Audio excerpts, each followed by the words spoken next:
received an emergency transmission from Hadawi, a Havoc nuclear engineer. Patching through. This is AZ-3 facility. Reactor 2 has been sabotaged. Havoc internal forces can't handle this threat anymore. You're all I've got left. Running blind on intel for the AO. This region is at high risk of a nuclear incident. Keep the following in mind. Shoot, loot, then pack the scoop. The signal is clear. Take action. It's okay here. Not too cold. Experiment 66 is projected to conclude in T-minus 3 hours. All units submit safety risk assessments on schedule. I've got a reading. No hazmat suits? Raise them! Let's make it quick. Enjoy the bomb!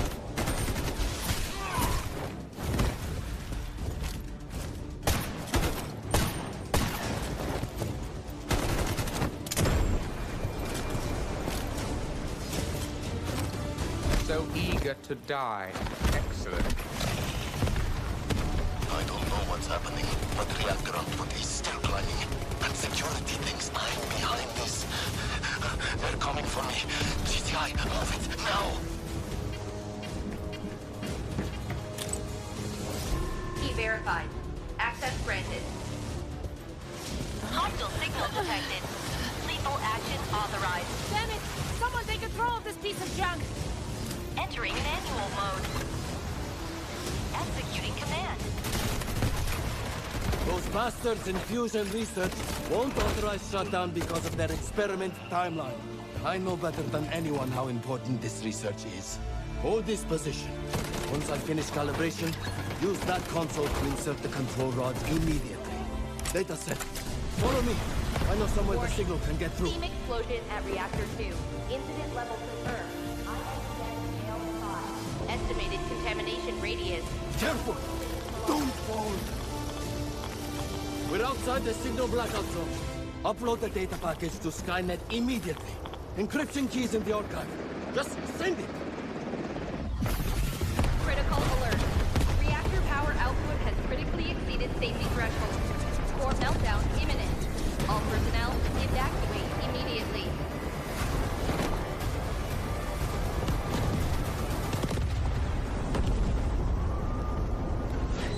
Priority alert. Hydrogen explosion at reactor 2. Incident level confirmed. INTF scale 7. Major accident. All personnel evacuate beyond contamination zone immediately. Estimated spread radius 3.7 kilometers.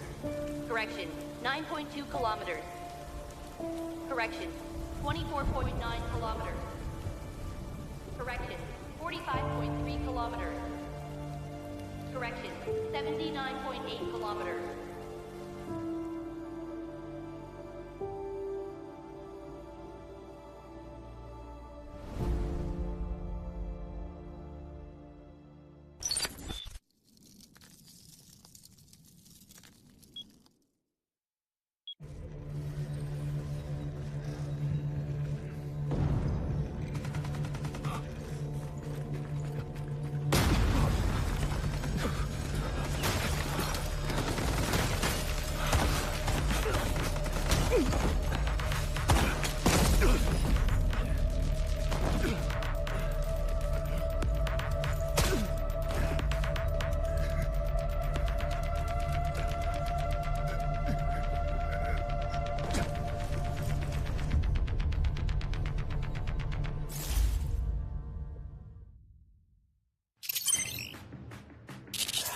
My hands are sweating. All right. Hi, Operator. I'm Gabriel Mercier, codename N2. Since we'll be fighting side by side, allow me to properly introduce myself. As the codename suggests, my combat style leans towards cryogenic suppression.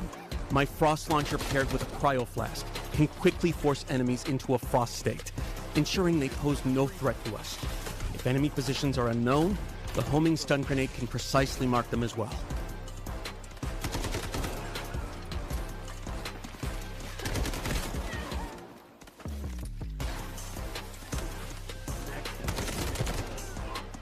Right now, I'm in the middle of a critical operation. one where failure is not an option. I hope this mission can make up for some of my past mistakes, even if just a little. Mission target zone, AZ-3, Asara's only source of nuclear power. The plant's power output is spiking abnormally. This time, I won't let it happen again. An emergency shutdown is our only chance, but the risk is extreme. We not only have to breach Habit's heavy defenses, we have to face lethal radiation head-on. Some containers within AZ-3 have already been contaminated by radiation. You can follow distinctive sounds to locate them, but keep a close eye on your own radiation levels. Radiation is divided into 4 levels, each causing different effects. Accumulated radiation can be cleared by leaving the contaminated zone and using decon chambers or mobile decon units.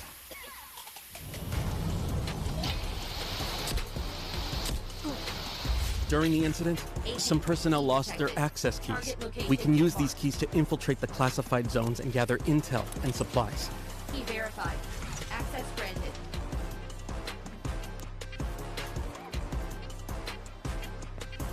AZ-3 key detected. That's not all. Severe leaks have occurred across multiple sections of the plant.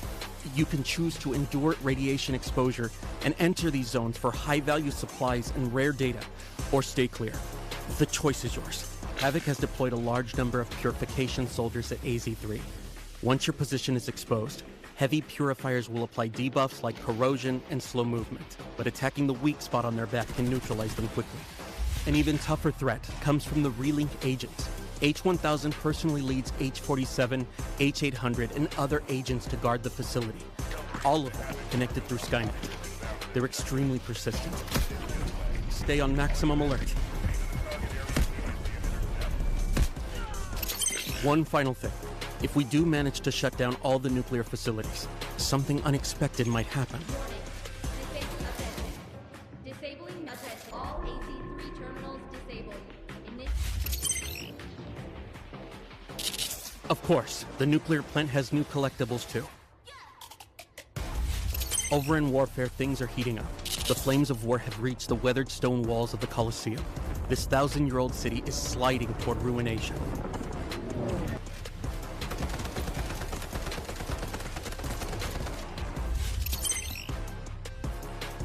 We've got new weapons. The RM-277 assault rifle excels at sustained suppressive fire, most effective from medium to long range. The SVCH marksman rifle is capable of taking down enemies in one shot at long range. There are also some bonus events coming up. Play Ole Ole Ole to earn points and exchange them for sports-themed rewards and exclusive avatars. The Meltdown Season Pass includes various tactical supplies, including a new outfit for Tempest. The new season's Mandel bricks can yield the AKM assault rifle. Astromancy skin. Not bad. Opening Turbricks gives you a chance at the Law of Time series collectible charms. Good luck. A new melee weapon, Elegant, the exclusive weapon of the Abyss Shark Reese. Pretty cool. Oh, and don't forget, the Rainbow Six Siege crossover is launching soon too. 3 new operator skins.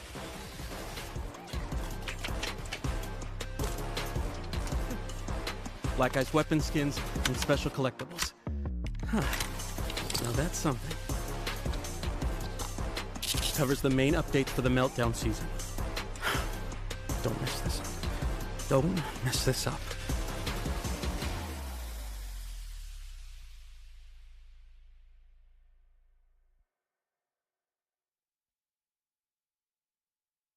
Hi everyone, I'm William, the art director of Delta Force. As many of you may already seen, Delta Force is launching a collaboration with Rainbow Six Siege in our next season. Since launch, we've seen a lot of passion and discussion from our community around the tactical shooter gameplay. And whenever players talk about the genre, Rainbow Six Siege is one of the names that come up most often. So, we reach out to Ubisoft. Bonjour, je suis Émilie Besson, directrice de la réalisation sur Rainbow Six Siege. Oui, Siege a toujours été défini par son gameplay tactique. Le travail en équipe et aussi la variété des opérateurs que les joueurs ont appris à connaître et reconnaître au fil des années. Ces collaborations nous donnent l'occasion en fait d'amener les éléments emblématiques de Siege dans un nouvel univers tout en restant fidèles à ce qui les rend uniques.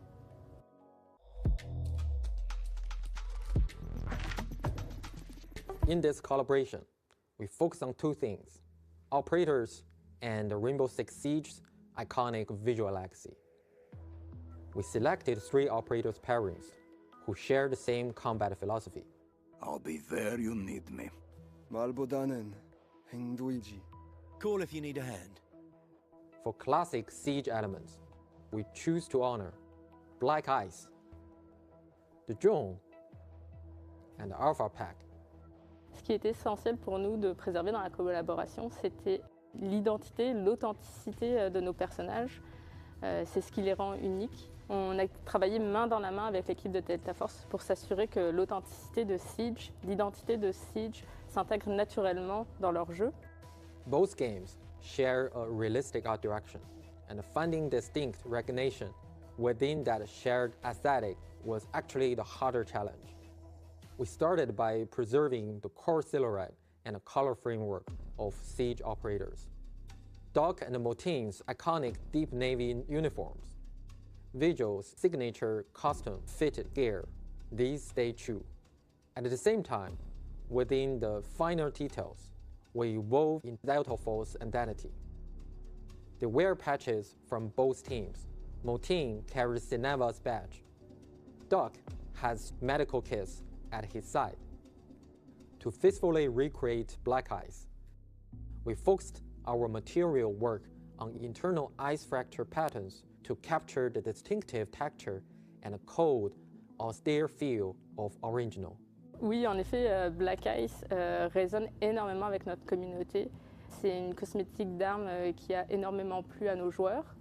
Et l'équipe de Delta Force a fait vraiment un travail incroyable pour la recréation dans leur jeu de cette cosmétique, avec un souci du détail extrêmement gratifiant. We employed a dual-layer material system combined with subsurface scattering lighting model, using camera vectors and a depth texture to offset UV calculations. We achieved effect of refractor patterns appearing to exist deep inside ice. Et ce qu'on a apprécié et ce qui nous a impressionné, c'est le travail de recherche de Delta Force. À quel point ils ont été soucieux du détail pour conserver nos opérateurs dans leur jeu, qui s'intègrent vraiment comme naturellement dans leur univers. Beyond the content itself, we want as many players as possible to access and experience this collaboration. By completing in-game missions during the season, you can unlock these rewards for free. One more thing, in the new operations map, we've prepared something special for you.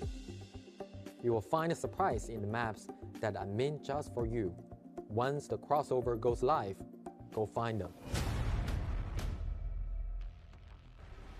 Once more, onto the bridge. Dear friends, once more.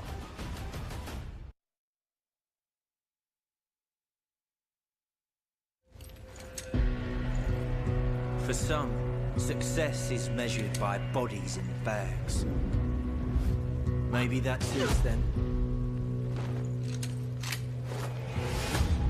But to me, it's measured in hearts that keep beating.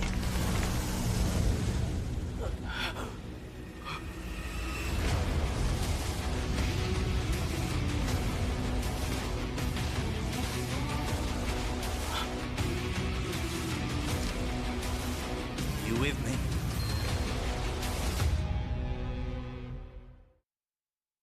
Operations. It all comes down to 3 simple rules. Search, fight, extract. Search decides how much loot you walk away with.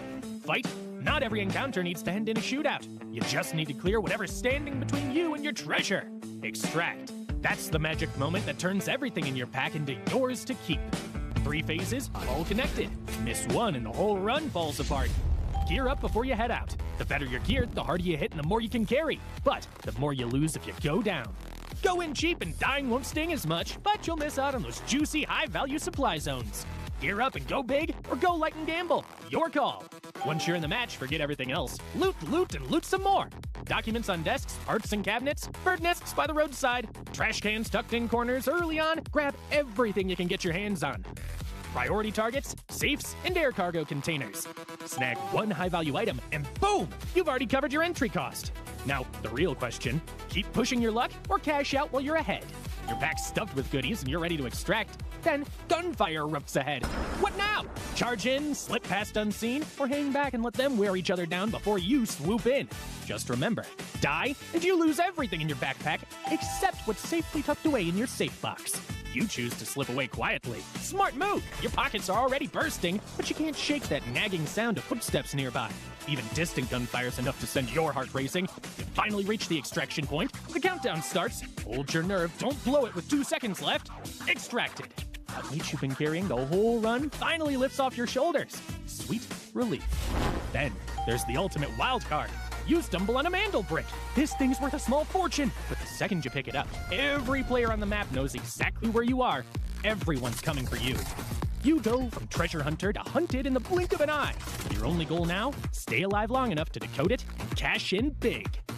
Whatever path you choose, it only counts if you make it out alive. That's operations for you. Every extraction is a story worth telling. Go make yours.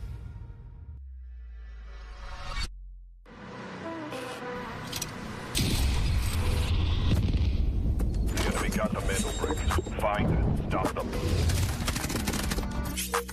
Mandel bricks decoded. Nice work, operator. The time to strike is now. Do not let me down, operator. Decoding has begun. Defend the area.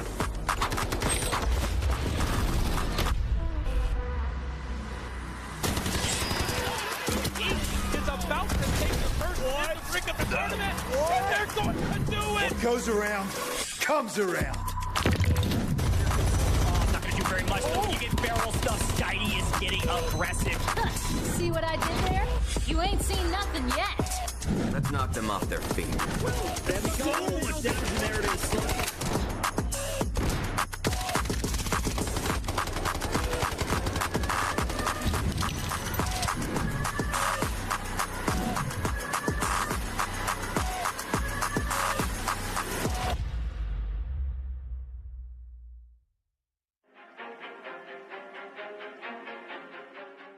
That needs food for the family. Could be up for the other side, and you know what? We look away for a second, and there's Leviathan peeking on up. They get themselves a double. Rumor is good for one, but he's already lost 2 teammates. The brilliancy of this. You were talking about the bow from Widows. He opens up the engagement onto FX with that. Socio, though, tries to crawl back up. Yuimura controlling the high ground. Hits the knock onto Eclipse, and then look for an angle, but it's going to have to be timed proportionately. No. Look at that. Immediately dies back. He opens it up, and Leviathan is out. Make a run for it. It's made matters even worse. Toot now goes down as well. 5 seconds. Are we ending the day? In game 4, it seems like that's going to be the case as Leviathan are standing strong on the ramp. Finds the full wipe on the other side, and that is a double mandel brick in round 4 to seal the deal for the first day of week 3. Oh, you might want to use some util here, because you are about to get completely obliterated. Just a second from now, and there he goes. Blink and you miss it. Mumu, good for 2. And that is the pressure that can happen. The snap onto W key forever. You get 1.6? No, I mean, we take that all day, especially for FaZe. And the jump comes in from Crab. He knocks down 1. And we are going massive here for W key forever. He gets the res onto C. Wow. That is so valuable for W key forever. Really kill streak. That's what happens when you absolutely loot up and coming in like an S tier demon boss. But Loco holds on. They're filtering through the windows. Can we take this? The rotate, the knock, the craziness. But it's WK forever. They have been living up to that name for the vast majority of this tournament. Here they are as well. Draco does find the first one though. Crap good for 1 in return, but he's down to low HP. Oh, and he gets the second right before he's able to go back to safety. What an insane swing. 2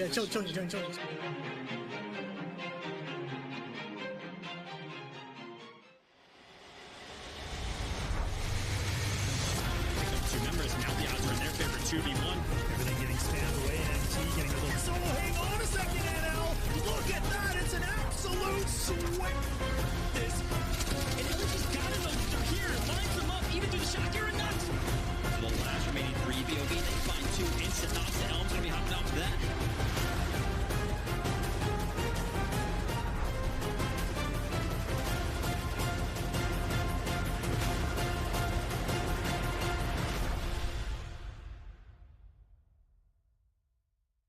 Delta Force. 1 game, 2 regions, 1 shot at glory.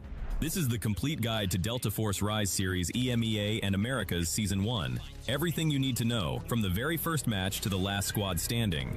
The path is the same in both regions.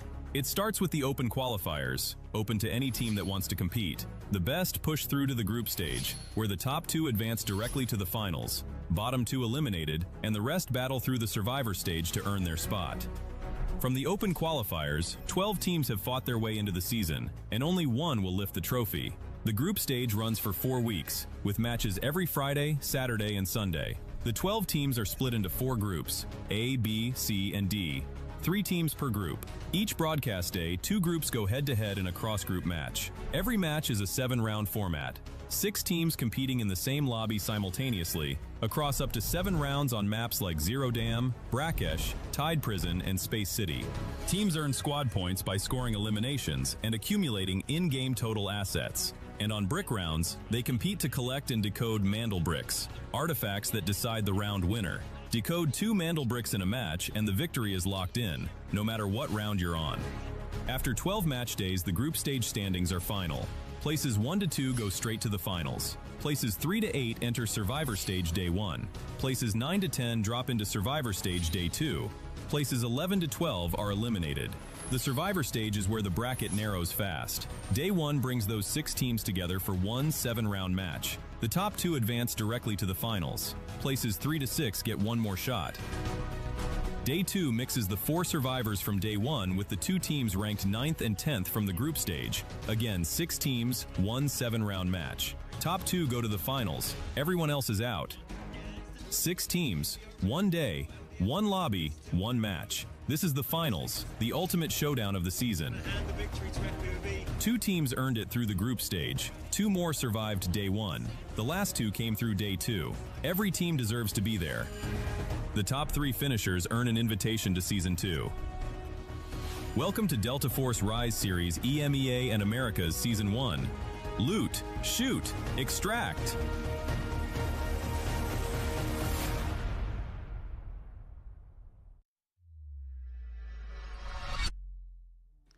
Welcome into the Delta Force Rise Series. It is week 4. This is the final week of the group stages. I am so excited to be back here with the Delta Force Rise Series. I've got DK with me yet again, my friend. It is great to be back together.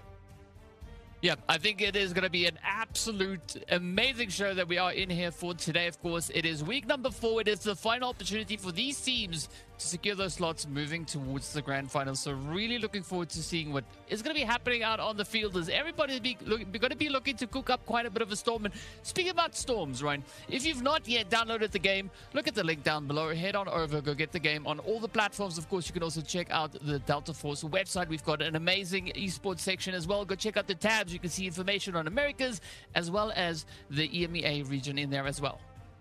That's exactly right. Well, folks, there's a lot going on. Take a look back. As we look at how all of the standings went down in the group stages, the biggest thing, DK, was what happened last week, my friend. Evil Geniuses go crazy to wrap up last week. They get a win in the last day of week 2. And Nightmare as well. Leviathan picked up a double brick. It was extremely fast. And I think the biggest story was that Spacestation Gaming is no longer perfect. Yes, I mean, that is the thing that I did see happening in there. And if that is the crack starting to form, or maybe it's just the other teams looking to tighten things up. But talking about how crazy it was, right? I mean, on Saturday last week, we had the Mandel brick change hands 13 times in one round. Insane. And then on Sunday, it changed hands 12 times in one round. So that was insane. There was so much chaos and carnage out on the battlefield, and that just drives the point even further. I mean, Loco was just popping off, securing 51 total kills. That is absolutely insanity. He's leading by such a big margin ahead of Boy coming through from Team Liquid. Yeah, that's exactly right. I mean, Loco was going bananas on the map. And again, not all of these teams have now played the same amount of games. Evil Geniuses, for instance, only have one more rep left this weekend. But at the same time, this is still an unbelievable statistic for a guy like Loco. He's been a heavy hitter this entire Delta Force Rise series. So good to see him on top. Of course, you see Boy there, Crab there. Mendo from Team Liquid still inside the top 5 as well. And actually, Diogod from FaZe has joined the top 5 at 33, tied with Muo from Evil Geniuses. Killzall has fallen to 7th overall in the individual slaying category, but again, they've got 2 matches this weekend. Should see him climb back up in the top 5 today, most likely, and then moving into the later rounds when they play again later this weekend, DK. So a lot to talk about, of course, with our top slayers, but we've got a lot of stats that a lot of these players have been putting up, and in particular, you start looking at some of the top damage. Killzall's right up there. And again, he's still a match behind some of these other players. He's putting up crazy damage numbers, but Loco is first overall as well. Yeah, and it's going to be interesting to see how these numbers are going to look to change on up as the teams are going to continue to play. And of course, looking at Mendo, right? Mendo all the way from Team Liquid. The next time that we're going to be seeing them is on the very last day. Match day 12, right? That is when they get to step out onto the battlefield. So will he be able to hold on to his current second place? Not quite sure. Especially with Killzall getting ready to rep it out on the field here. I'm pretty sure that we are going to be seeing these numbers climb up quite a bit. But yeah, that is going to be applying quite a bit of pressure onto Loco if we step into tomorrow's games when the Evil Geniuses are back at it yet again. So, but they've got quite a good pacing here as well, right? We can see Loco's there. We've got Articuno sat in 4th place. And then, of course, Muamua coming through in that 6th place. So the Evil Geniuses, they really have a strong presence when it comes to the damage. Yeah, and then assets gain. Killzall still leading the charge by a massive margin. This is mainly on the back of the fact that, frankly, this team has been nearly flawless up until last week, and they have found their way to the end and able to extract at the end of a very heavy-hitting game. So Killzall way above the rest, but yet again, it's Evil Geniuses at the top. This is going to be a trend. Evil Geniuses and Spacestation Gaming, the top 2 teams right now in the Americas region. And again, it's great to be back with Americas to see these teams go head-to-head yet again a little bit later down the line. But you still see Team Liquid there. Both have 2 inside the top 5, as they have also been slaying out and getting a lot of kills, which adds to this overall assets gain category. Yeah, and I mean, it definitely helps them out quite a bit, especially in establishing that kind of liquidity that they want, right? Managing and helping make sure that they have the assets to kind of back up those additional points, because as we know, the value that you get to extract from the round contributes to the amount of squad points you get come end of day. So there's a lot of different avenues that these teams and players are exploring to help ensure that they get the needed points to ensure that they also get to where they want to be when it comes to looking towards the finals. Yeah, 100%. So all of these individually add up to some fantastic scorelines. And here's a look at the overall leaderboard of the Americas region. And again, Evil Geniuses, they're a match ahead of Spacestation Gaming right now, and therefore are in the lead. This is the first time we've not seen Spacestation Gaming at the top of the leaderboard, regardless of the fact that they've played less matches. But today, there's a chance that Spacestation Gaming could turn things around, as they are having a chance to potentially put up a couple more points. But you can see they were perfect through 3 matches. Their 4th match only picked up 2 points. It is still anybody's game trying to get that top 2 position and go straight to the finals. Team Liquid 25, 24 for WKF after a pretty solid last weekend. And then Leviathan, with their recent win, jump all the way up to 23 points, still a top 5 team. But of course, DK, as per the usual, we got to talk about those 2 teams down at the bottom of the leaderboard. Those are teams that may not make it to next week. This is their last chance this weekend. Yeah, I mean, BTH, they definitely going to have quite a bit of a spotlight being shone on them. They're currently sitting with only 2 points to their name. But I mean, even if you look back at the performances that they brought in last weekend, rather, because next week is going to be finals, but last weekend, they really started to up the ante, right? I mean, unfortunately for them, that wasn't enough to secure them sufficient points. But I want to see that same kind of evolution, that same kind of push come through, especially from Team Liquids and, of course, BTH, right? This is literally the final opportunity that they have to try and make the necessary changes. And I mean, especially with Liquids being on the board today, we could maybe see a few moves coming through. But if you look at the point difference, right, 10th place is 4 total match points, but then we jump up to FX, who are sitting on 15, so that's a 11-point gap. Yeah, and even for MW are going to have a pretty tough time trying to play a serious game of catch up here. Yeah, that's exactly right. I think the point disparity is huge. You really need to rely on them to get that win and get those mana bricks. But speaking of those mana bricks, let's talk about it, folks. You all know the rules at this point, but to recap, 1.5 million Technic Alloy per player as they load into, yes, Season Echo, one patch behind. If they die in our private lobbies here, the competitive settings, they do lose their gear, which is a very important factor, especially if they die with a lot of gear on them, which happens often. But of course, we're looking for mana bricks. The team that gets the first 2 mana bricks will win the match, regardless of what map we're on.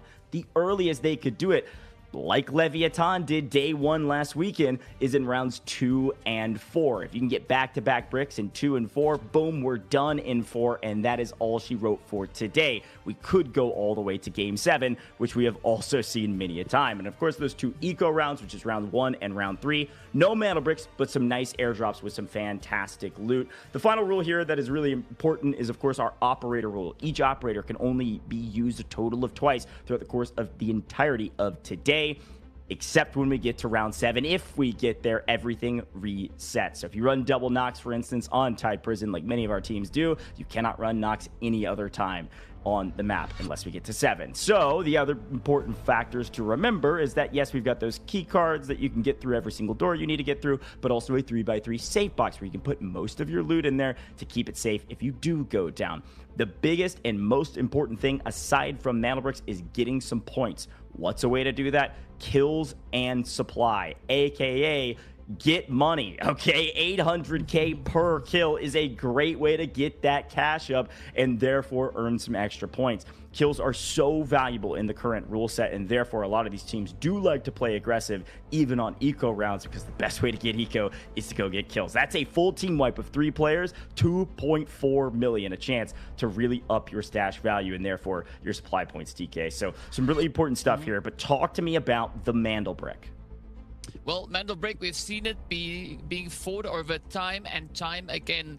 And the important thing is there's going to be a little bit of a timer before it starts to become available for teams to rush out and pick it up. They have 5 minutes to put it into one of those decoding stations. If not, it goes right back to where it was.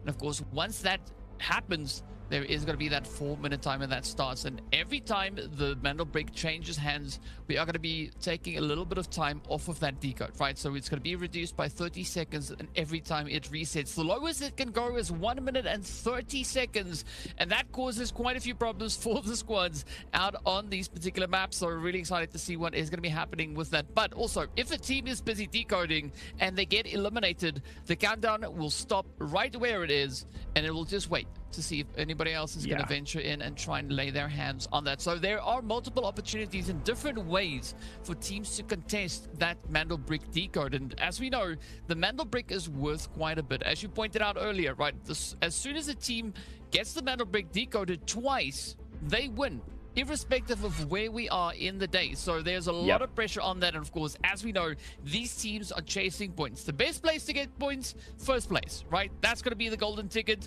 especially if you have 2 of those Mandel Bricks with you. That will bring you up to a total of 10 points coming your way. Unfortunately, if you land in 6th position, you are going back with nothing but bubbles. Yeah, no, I think that's a great breakdown, and it's a really important note because this really emphasizes what happened to Spacestation. They were perfect, aka they got first, got 2 mana bricks a couple times in a row. It was 3. Perfect, 30 points. And then they only got 2, which means they got 4th place in their last match and therefore only pick up the 2 points without a mana brick. So today will be very important for some of these teams as they continue to battle on our leaderboard and try to make it to the next round. Now, mana bricks are the most important thing. However, everybody else is ranked by squad points. This is how you delineate between all the other teams without a mana brick or 2 teams with the same amount of mana bricks. Squad points equals kill points and supply points combined. Every kill equals 1 point. Very easy to remember. But the supply point's a little bit more complicated. Every 2 million in your total stash value equals 1 point, and that's all rounded. So what that means is you have 1.9 million, for instance. That's not a point. You need 2, and you need to get all the way up to 4 million to get your second. But the finals is next weekend, Friday, Saturday, Sunday, and Sunday is the championship. And on Sunday, this is the amount of cash on the line. Holy cow, $60,000 if you can win championship Sunday next weekend, and an individual MVP, which is $3,000 to an individual player. Certainly something to play for. Second place is still 30K, 15K for third, and so on and so forth. Just getting to the group stage, you're making a little bit of something, but getting to the finals, you're making a whole lot more. Here's our groups, and of course, we're going to be paying attention to Group A today in particular, DK, because we haven't seen them in a little while. Spacestation Gaming, Nightmare, Liquids, they're all back and playing against Group C for our first match of the weekend. That's today, July 31st, and of course, we'll be live tomorrow and the next day, same place, same time, ladies and gentlemen, and then the finals next weekend. I am so excited about this weekend to wrap things up, but of course, next weekend's going to be insane.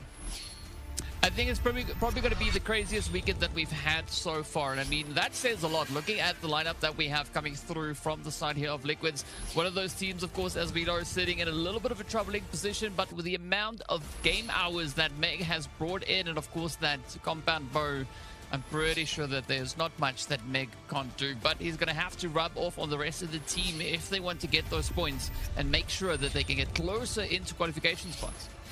Yeah, it's a really good shout. And of course, we're paying attention to the teams right here on your screen. Spacestation Gaming, the biggest talking point because of how well they've been playing.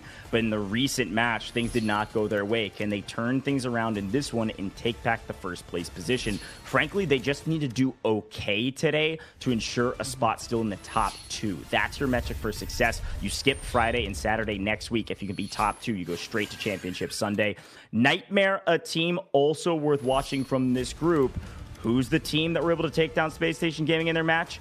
It was Nightmare. Nightmare ended up winning, and we had a great interview with Farmer Lucas talking about why they were so successful. A very logical and intelligent breakdown for what this team brings to the table. They knew it was going to play aggressive, and they met that aggressiveness with their own. End up winning, end up getting 2 bricks. Nightmare, a team to watch out for, and of course, that is all of Group A. Liquids, that team now the bottom of the leaderboard that desperately needs to step up. And at this point, DK, you shouted it out great. There's a huge margin between the bottom 2 and the bottom 3, and that team desperately needs a double brick and a win, frankly. But talk to me about Leviathan.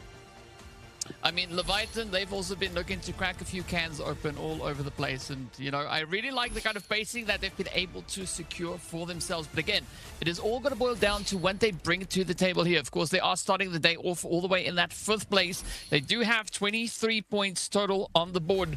And as we saw through the last weekend, right, they were really locking in on the aggression, trying to push as hard as they possibly can. MW also trying to keep up with that same kind of pacing. But unfortunately for MW, things didn't exactly go according to plan. Right, still finding themselves down in that 10th position. Yes, it does still open a pathway for them to go into survival stage, but it has to be quite a stressful position because you still have 2 teams only 1 and 2 points away from you. Yeah, that's exactly right. I think MW is in the same position. They desperately need those points. FX has been a mid-pack team throughout the course of this entire competition. They still find themselves there. I'll be really interested to see who will be joining us. They've kind of cycled through not only Marino, who's technically their substitute, but also all of these players. They've been rotating through, seeing who works best together and trying to stay in a position to still take some points and therefore not get relegated. They are in 9th overall at 15 points. They're the team kind of holding the line at the bottom of the leaderboard that's still well above those bottom 2. So watch out for FX today. They'd like to kind of pop off and make sure they are safe, especially given that we are running out of daylight here, folks. But of course, we also know that we're going to 0 dam like we always do. It's an eco round, and frankly, eco usually means fights. DK, we've had a mixed bag of different 0 dams. This one, I am hoping very aggressive because, frankly, it's a ton of fun to watch. But who knows? We could get really lucky on some of the loot we're pulling, too, and that's a great way to get some points. But talk to me. We're talking operators. Everything is open to kick things off in 0 dam. Let's talk some of our meta comps. Let's talk about what operators you expect to see on the map for 0 dam. Well, I mean, of course, especially being in Season Echo, that does mean that Morse, of course, is available. But we are going to be seeing quite a bit of Raptor being utilized, especially on a map like this, moving out. And I'm expecting to see a little bit of that D-Wolf play, a lot more of an aggressive approach to be taking here, right? Teams don't necessarily go for a more defensive position here. So you want to try and go for the operator play and pick that is going to be leaning a little bit more towards that aggressive stance. And speaking about which, of course, you can see D-Wolf up there. We see Raptor in there. And a nice addition being Uluru as well, right? Those rockets also being used as a little bit of recon. So Uluru, Raptor combo, definitely quite helpful in sussing out where exactly the opposition is finding themselves. Yeah, 100%. Raptor is the main operator, if you will, of Zero Jam. The second is probably D-Wolf, and like you mentioned, it kind of rotates between a couple others. Raptor, the main one, because of how much intel you can get. Now, a couple other things we know about Zero Jam, and frankly, that we know about the teams on main, one of which is Meg, here on our screen. Megaliths, as we have called them many a times. Meg is one of the only players, if not the only player, that runs the compound bow in competitive. So watch out for Meg on the map and this Liquids team. They desperately need to step up. For them to do that, Meg's got to be hitting his shots. Yep. And of course, we got the big man himself. None other than Killzol and the rest of SSG looking to get things going. I mean, too easy, looking pretty calm, heading into the action here today. And Skies couldn't be phased by anything at this particular point in time. Even Equal also just making sure, you know what, let's just catch a few breaths here, make sure we're ready to roll on through. Farmer Lucas looking amped and ready to go. And overall, I gotta say here, Coach, the players look pretty chill, pretty relaxed.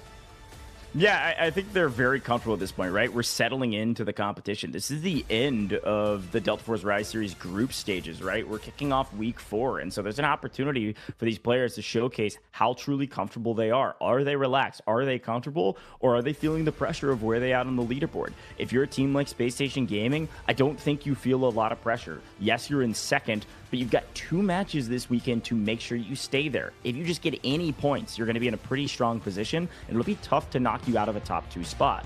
So I think they're feeling good. They're feeling very relaxed. And some of the teams in the middle who can't really change their standings, probably the same. Teams at the bottom, though, whoo, buddy, they've got a lot of pressure. The pressure makes diamonds, and diamonds your reward. And speaking of rewards, folks, chat, it is time for your first reward. You're always asking about it. We've got your spray. It's the same spray we've been talking about this entire time. Necromimi spray on main right now. Type in this code in-game or on the official website right now as fast as possible. Only 35 redemptions in total, so you better be quick with it. I think you all know the drill at this point. Hopefully you can win this time around. And if not, be prepared for the next time we do this. Hint, hint, we do it every single time at the same time. Let's get into Zero Jam, though. DK, take it away. Yeah, here we go. We are going to be starting off with the players from FX, also known as Thor, and Leviathan coming through with their T1 spawns. You can see them making that mad dash straight up into admin. The rest of the lobby, though, are going about their business, right? MW all the way over towards that visitor center. We do see Liquids now looking to get themselves situated up into Substation. But it's not a big set of urgency across the board here. Everybody's just taking it cool, taking it calm. Let's see what is going to be happening here. We've had quite a few different disruptions. We did see Killzol, of course, after looting an airdrop back in week number 2, going absolutely crazy up towards that administrative area. So I don't know if that is going to be on the cards here today, but of course, anything can happen. Nightmare, though, taking a slightly more reserved approach here. We do see Marino, though, getting his hands on the first red, and it's going to be a lovely gold bar going straight over to the side there of them. And already the value is starting to climb. As you can see, the team's trying to farm for everything they can. And I mean, we said it already, right? This is the eco round. The teams are going to be looking to find as much assets and profits in this round as they can. A big added bonus is going to be if they get kills, and that's probably what a few of these squads are going to be looking to accomplish here.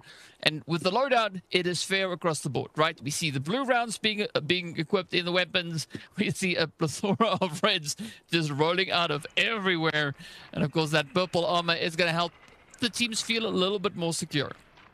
No, 100%. I think the reds being pulled here is very nice for MW. Again, when you're a team that's able to get a priority spawn, in theory, you're going to be able to find solid loot. But we find reds all over the place on the map like this. So just because you didn't get admin doesn't mean you can make some nice pulls. You can see visitor center pulls or otherwise. So good job there from MW, taking advantage of what they could find as they pass it around and make sure that they spread out their loot accordingly. Who knows, could see MW swing this way after finding some nice loot very early in this match. Whereas in the meantime, we swing to our T1 spawners, which is going to be FX and Leviathan, potentially getting into an engagement fairly soon as they certainly hear each other nearby.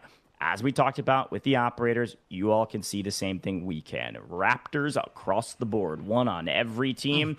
Great way to get intel. You're going to be playing off the cooldown of your drone up in the sky. So you can get an intel of, hey, are we going to be held in this rotation, or can we actually get to the new POI, rotate over from cement plant to barracks? Is there somebody still there? Are they an admin? You all get the idea. Raptor, very valuable. Everybody else kind of rotating through just what their comfort picks are, and frankly, the operators they don't want to be using in future rounds. So we'll see what they're able to do as Space Station Gaming tries to decide what's our next move. I think this is also a good round to use your Nox on as well, right? It really helps with a little bit more of that aggressive stance and aggressive approach these teams could look to take to get that valuable loot from the other teams that have already gotten it for them. So, yeah, I think it's an interesting loadout coming through, especially with that D-Wolf and Nox loadout, especially looking at the side there of Nightmare. MW, though, they are starting to make their rounds as they head down into minus sub, looking just to push through the Ashara village there to see maybe is there something available. But also I think they've moved in anticipating our very first airdrop that is going to be landing right here. So that's what they've got their eyes on, right? That as we've seen multiple times before, you can get one of two weapons coming through from this very first airdrop. Either going to be the AWM or that M82. Either which way, the main objective in my opinion is try to extract. Get it out with you. Yeah, it's always the most fun conversation is who's able to utilize this high caliber weapon. Because, yeah, you could use it for kills. I think that's something we always say, that you could, hey, might as well. Every shot's 100K. You just better make it worth it, right? If you can get a kill, that's a nice trade. 100K for 800K, but really would like to use those in Mana Brick rounds. We can see Nightmare starting to make a rotation. Coming up in and around shipping containers. Could potentially play for admin here, but traditionally what teams will do is they'll play up at shipping containers, potentially get some peaks over at admin, but usually they're playing wall breaker. You'll go through the wall breaker mission, you'll get those lucky wooden sculptures that let you get your golds faster, and then you basically just play for elevator extract. And so you kind of let the teams come to you, gives you a power position on extract. We'll see what Nightmare decides to do.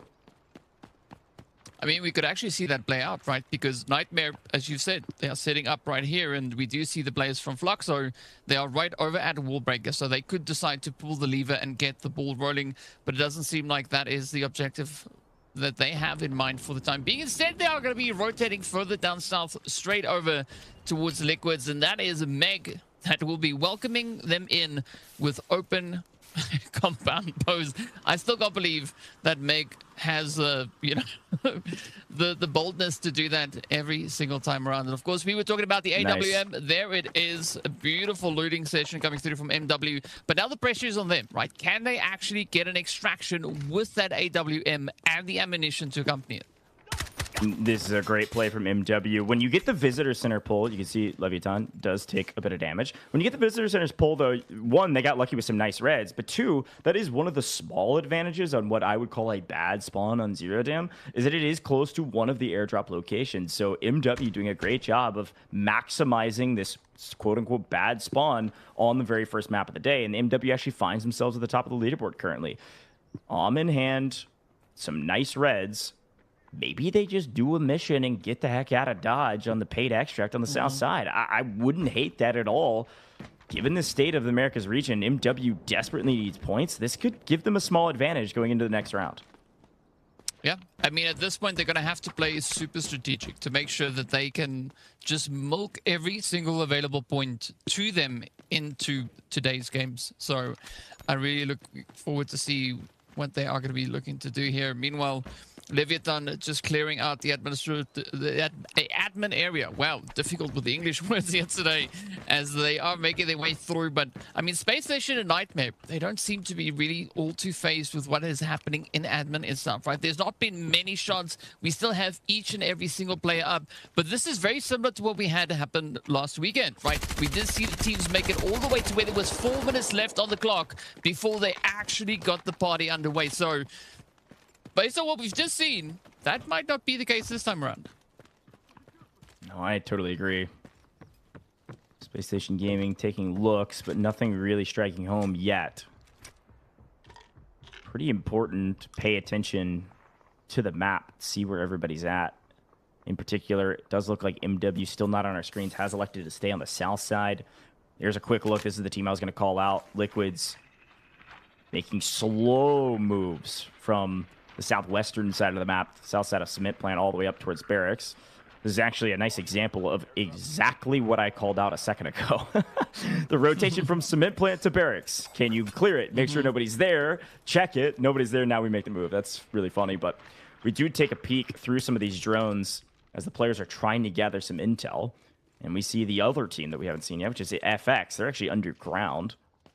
Really nowhere near any of these engagements. So let's take a look back at admin and see what LEVIATAN found out. They certainly spotted out our members' Nightmare that have rotated up and around towards Elevator Extract. So if I'm LEVIATAN, DK, I don't think I'm pulling that lever. Mm-hmm. And MW is definitely not going to be pulling the lever because they're going to be going for that bait extract down on the far southern side, as they've already started that one off, looking to get the ball rolling. And I think this is a very good call from them. Of course, I think realistically they are most likely going to send only that one potential. Oh, actually, did they just trigger that extraction so that nobody else can get their hands on it? Yeah, Ooh, it's actually it's a good call out. Play. Yeah, it's a good call out that they started it. Basically what it does is it takes it away from other people, and they can go back to it. They can go back and trigger it. Again, essentially, if you sit on it, it just starts a 10-second timer. So a great play from them. This is pretty classic on denial while also giving yourself an out. But MW does want to stay and play and hopefully get some fights. So speaking of fights, let's swing back over to SSG. Space Station still looking at admin, seeing if they can get an engagement that is preferable for them. You can see that second airdrop just landed, and actually landed up by admin as well. It's not usually something that people fight over, but if they're in the area, might as well pick it up. Loot. Right, it might help just take you that extra little bit further to get the profits you need to secure a point, because 2 million is 2 million, whichever way you get it. Speaking about which, though, I'm curious to see what SSG and LEVIATAN are going to look to do here. I like where Socio is currently positioned. Does provide him a little bit of a vantage point onto that kind of alleyway leading up to the front door, especially with Eclipse there to provide a bit of backup as well. But in the meantime, looking across the board, though, we do see Meg and the rest of the team also just still keeping up that very cautious spacing, right? Nobody really looking to upset too much just yet. Everybody playing extremely patient.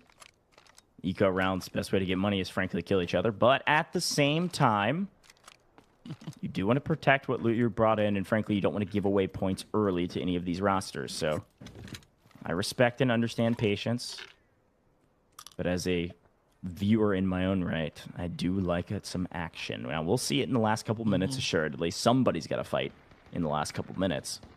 But with the position that Nightmare's got, I don't think anybody's pulling that elevator extract, which really means the only way you're getting out of this map is through all of our conditional extracts. So you could go paid if you didn't know that MW had already triggered it, or you're gonna have to go backless. Finally, our first blood. It actually happens off main. Here's a look at it. Liquid's able to find an angle on Pildora. MW, just talked about him potentially extracting. They were peeking through the cement plant side and peeked for a hair too long. Nice punish there from Liquids, especially if they can get the cleanup. First blood, 800k straight to the bank. This is an issue for NW, right? Because that is where their M is. And they are getting pushed by FX, pushing up in from that southern side as well. So speaking about pressure, there's going to be bucket loads of that now descending down upon them. It does seem like they might be able to get themselves back into the full 3Ps just in the nick of time. As you can see Marino just clearing the entrance here, finds the angle, and it is going to be game on because, of course, Liquids are going to look to send in. LEVIATAN is going to look to send it up. So I hope that Liquids are ready for the carnage that is about to descend down upon them. Yeah, I mean, the big note here is that MW is getting pinched pretty aggressively. And you're right, there's a lot of rotations coming in because everybody's hearing the gunshots and everybody says, hey, that's the signal flare we're supposed to go to. We're trying to third party. That's how Delta Force works here with the Rise series, right? Well, yes and no, because here's the problem. The fight's been going on too long, so Space Station Gaming's coming into the backside. Now, two teams are getting pinched at the same time. Look at it on the mini-map. You can see MW now rotating out of Cement Plant. They said, hey, you guys want to be the middle of the sandwich, FX? Sounds good to me. We're going way outside. And if I'm MW, I am running as fast as I humanly can to that paid extract. In the meantime, FX is sticking Cement Plant while LEVIATAN is trying to get a piece of the action from the north side. So like you mentioned, Liquid's actually in a bit of trouble. Even though they were the ones causing it, they find themselves on their heels, figuring out which side do we actually push. We have to take the closest fight, which is going to be LEVIATAN. Yeah, LEVIATAN definitely in a good position here to apply quite a bit of pressure onto Liquids now. As you can see, Megs and the rest of the squad just making sure that they are ready for this fight. But at the same time, SSG, they are gatekeeping that rotation from MW. It is going to be really tough for them to get back over onto that paid extract securely. So there is going to be quite a bit of a troubling play ahead of them. Kills are already in position. prepped and primed, right? He is just waiting to lock it down.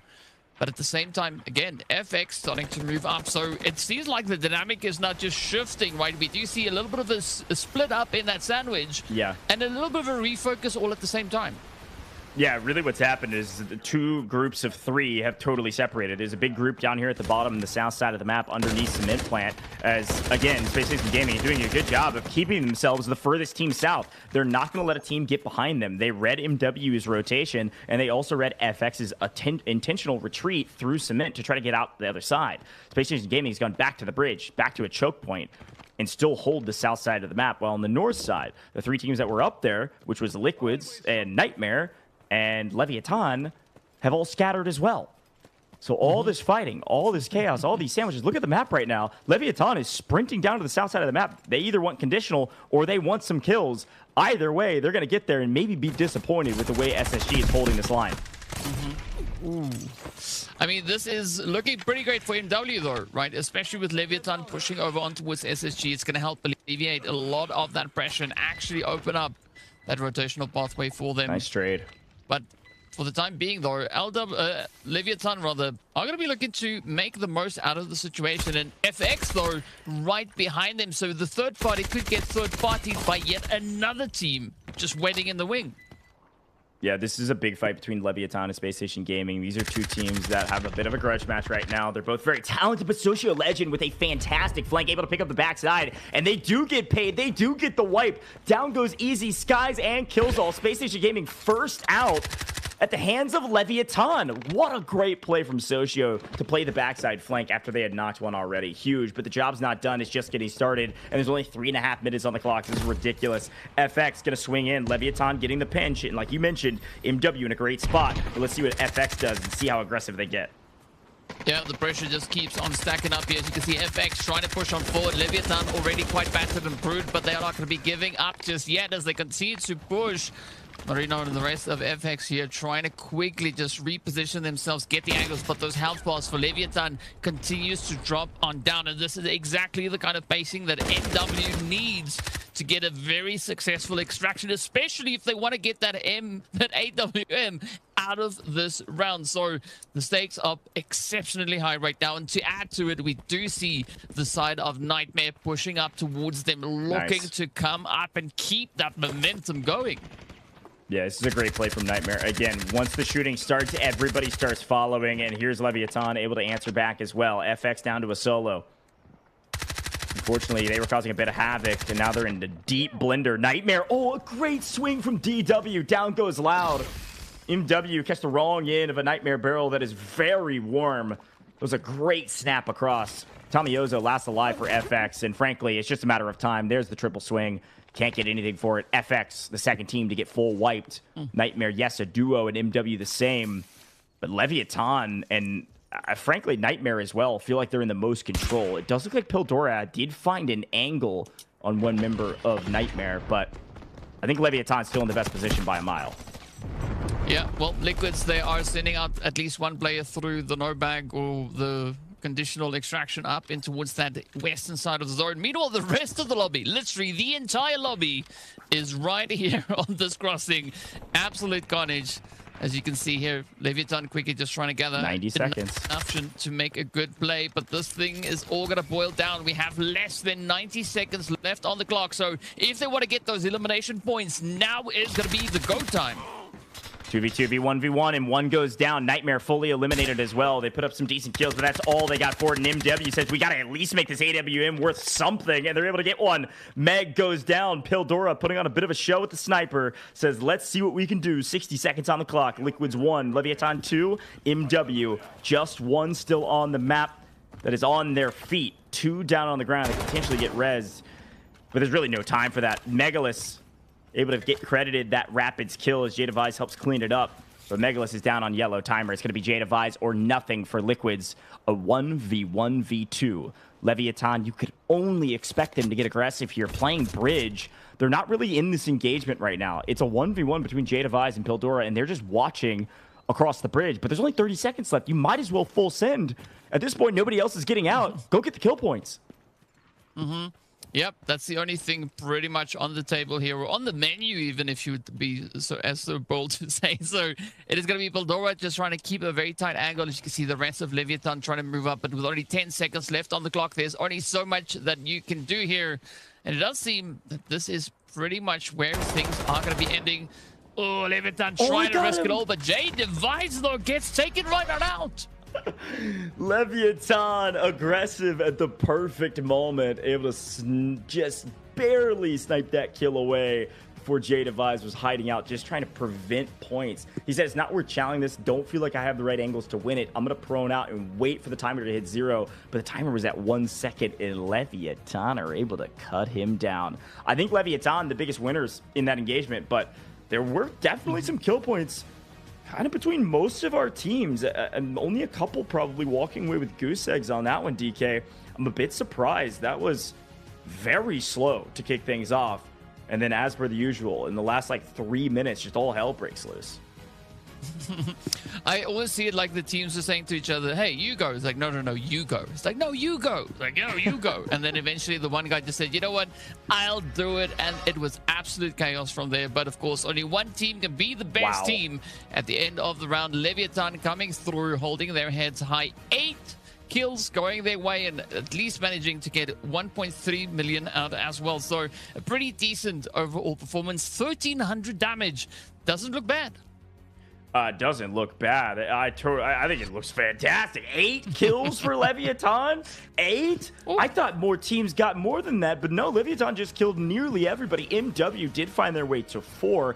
Did see that Pildora used up every shot in that so at least got some value from it. 4 kills from Pildora alone is great value for MW. They're going to be in second place going into the first Mandelbrot round, but Leviathan find 8 kills. Reminder, folks, that's 800k per. That's 6.4 million in total assets that they picked up in kill points alone. So great job from them. Plus, of course, the 6 points that they picked up from those kills. Pildora, though, top individual player with that in hand, NW, made it worth it. I know they can't use it in the Mandelbrot round like we like, DK, but at the very least, he got some kills. Yep, and I mean, it's important, right? That's exactly what they just need to keep doing here today. They just need to be super, super consistent, time in and time out, because that's the only way that they can stay in the match, right? Because they are defending themselves from everybody nipping at their heels, and especially looking at Pildora here being the top asset owner as well, it makes no surprise. The AWM does go a very long way. And MVP, right? Who would have thunk it? There we have it. 4 kills, 641 damage. And a decent chunk of change going with that. So, yeah, now it all turns to our second round of the day to see how these teams are going to be looking to kind of step things up coming in from Zero Down. Listen, DK, we're just kicking off this weekend, and I can already feel the pressure. The lights are brightest when the pressure is highest. That's my saying, okay? Now, we've got a brand new call out for you folks. If you didn't know, yes, we're wrapping Season 1, but Season 2 is right around the corner. Registration opens August 10th. You see all this crazy action? You see all the insane prize pools as a part of this season? You want to be a part of it? It's possible. We've got qualifiers. Registration opens for those qualifiers August 10th. You can see it right down below. Do not miss your chance to compete. If you want to learn more, of course, you can go take a look at all of the esports socials, regular socials, and our esports website. You can check that out on the official Delta Force website over in the esports tab, or of course, just scroll down at the bottom of the Twitch here to click those panels and get some extra info. We're going to take a very short break here in the booth. When we come back, it's going to be our first Mandelbrot round. You're not going to want to miss it.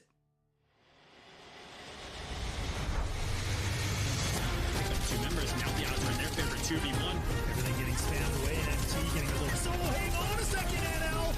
Look at that. It's an absolute swing. This. And Ellis has got to know that they're here. Lines them up. Even through the shot. You're nuts.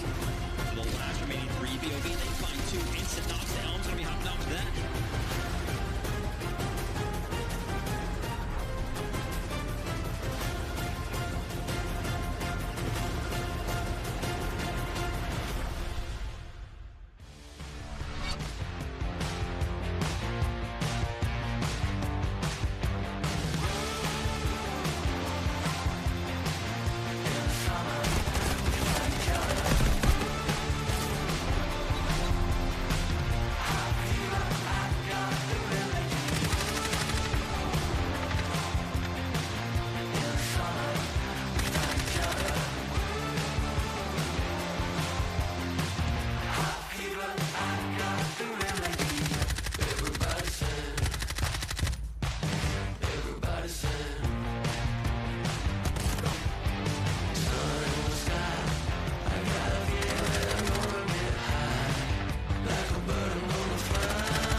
bricks.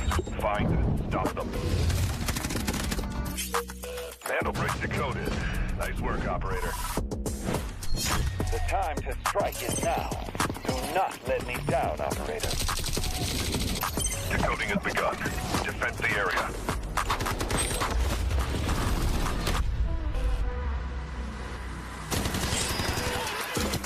Is about to take the first brick of the tournament. They're going to do it. What goes around, comes around. Not gonna do very much. Oh. You get barrel stuff. Skydie is getting aggressive. See what I did there? You ain't seen nothing yet. Let's knock them off their feet. So much damage from there it is.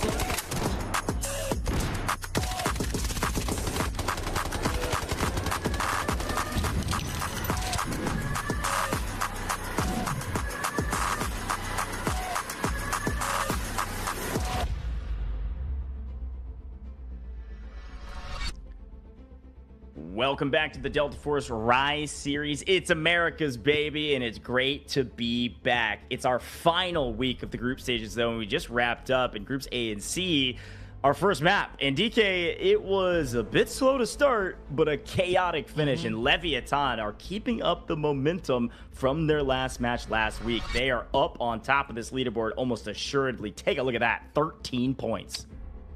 Yeah, I mean, it's looking pretty good for LEVIATAN, but I also like what MW did at the start of the day here. They just got to get that consistency going. Just keep the ball rolling.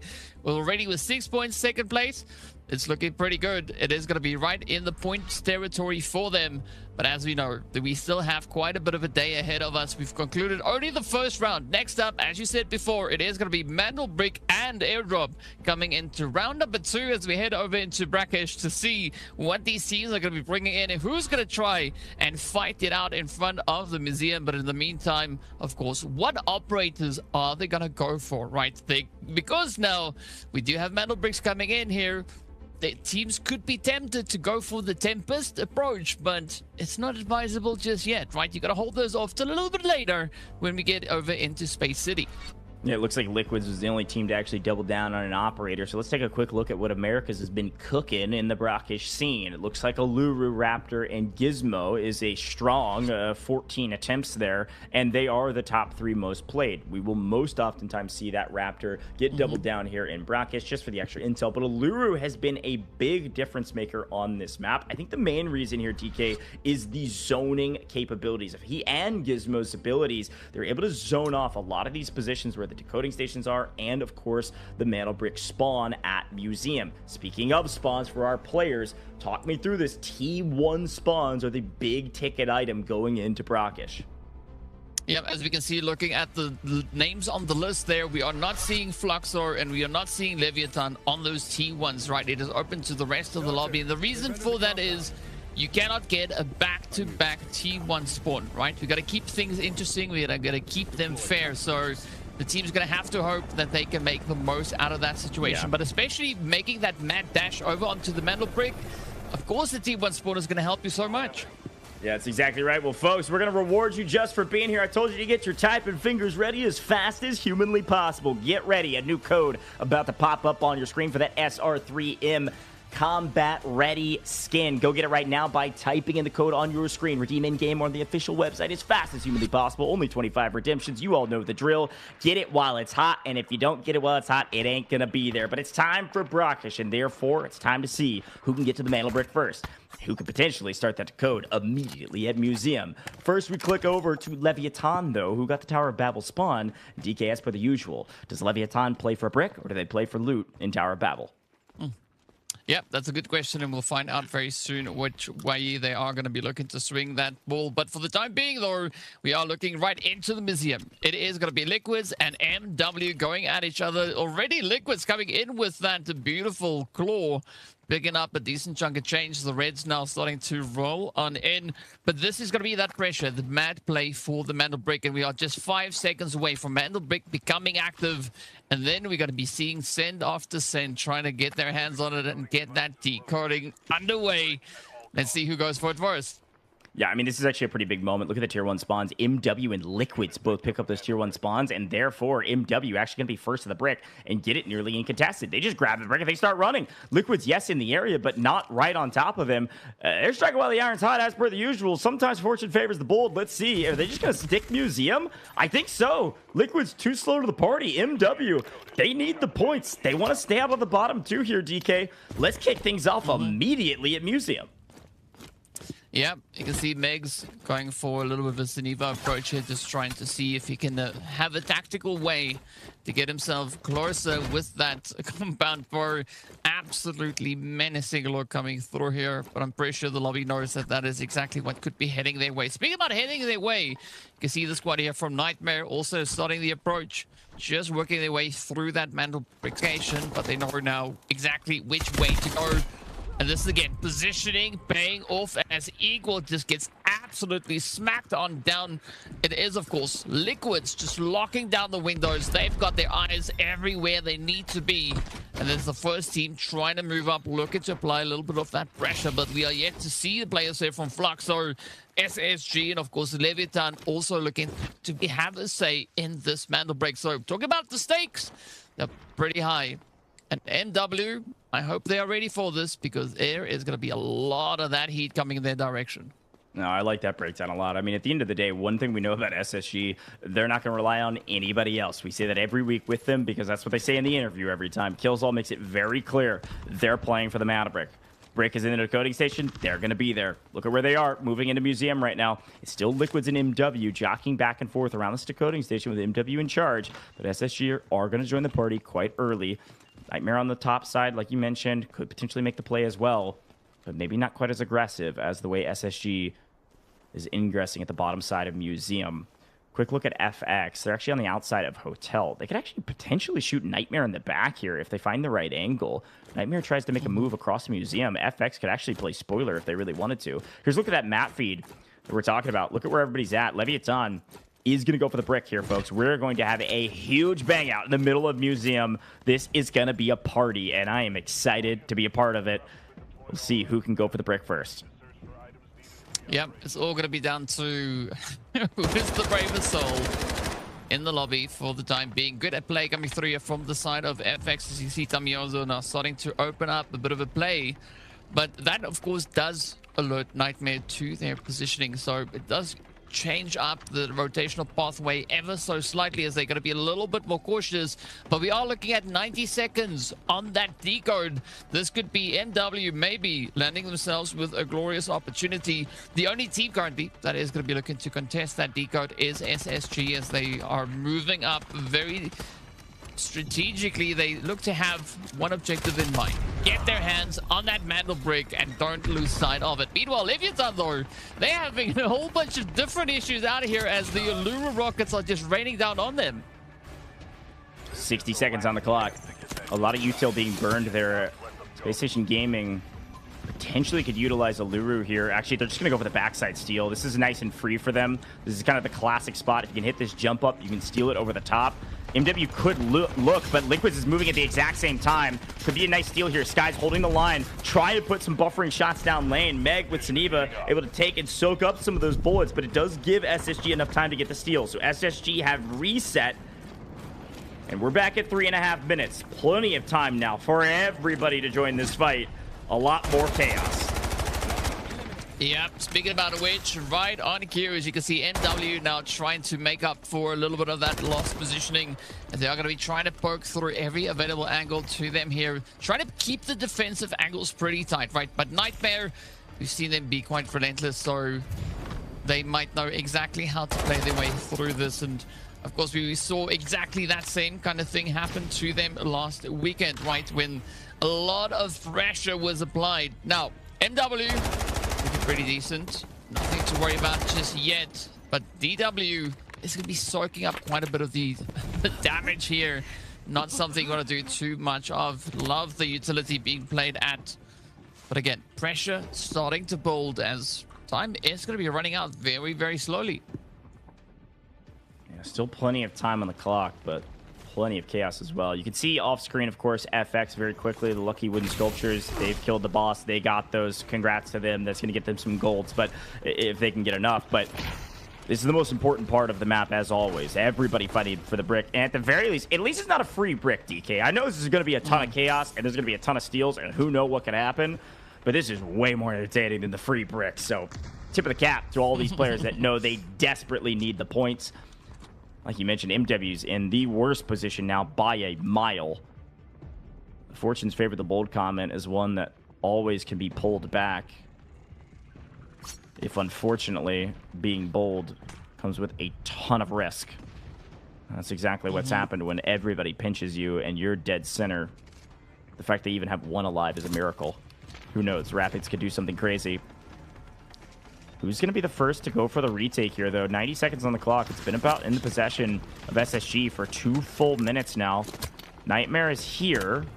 Looking for some util to land over the top. It could give them a moment to peek here. DW peeks at the right time. Could have taken one member down of SSG, but it's going to be equal plays. Smokes are in, but he goes down, kills all. A full commit with the Lulu rocket. Takes him out, and SSG still in control as Liquid's able to take down most of this Nightmare squad. I mean, I was about to say that Nightmare look like they know exactly how to work through this, but it does seem like everything is starting to crumble around them, especially with the addition of SSG. And of course, then the players coming through from the side of Liquids, right? Just making it so difficult to get a good, successful push. Megs, in the meantime, is going to push through the smoke, trying to lock down each and every angle, trying to apply that pressure towards the side there of Nightmare. And I mean, SSG, they might have this one in the back. This could be their first successful decode on the Mantle Break. Meg, though, going to try and play the upset. Good play with the mollies coming in, just keeping him at bay. But is it going to be enough to actually stop him from getting that steal? I think Meg was trying to put up the shield to allow his teammate to get behind him and go for the steal. And I think that's what's happening. Liquid's gonna full commit here. There's only 10 seconds on the clock. They do get the commit. A great play. End up not being needed. Nobody moved fast enough. Nightmare lines them all up and knocks them all down. Liquids might have stolen it, but it only stalled out the game. What in the world? Unfortunately, Meg's shield was not up that time. Wow, timer is paused, and it is anybody's ball game. Yeah, it is everybody's ball game, and indeed here. But last week, exactly at this point, is when we saw Nightmare step in, steal that Mantle Brick, and get their hands on a successful extraction. So, very curious to see exactly whether or not they are going to look to play the same approach this time around.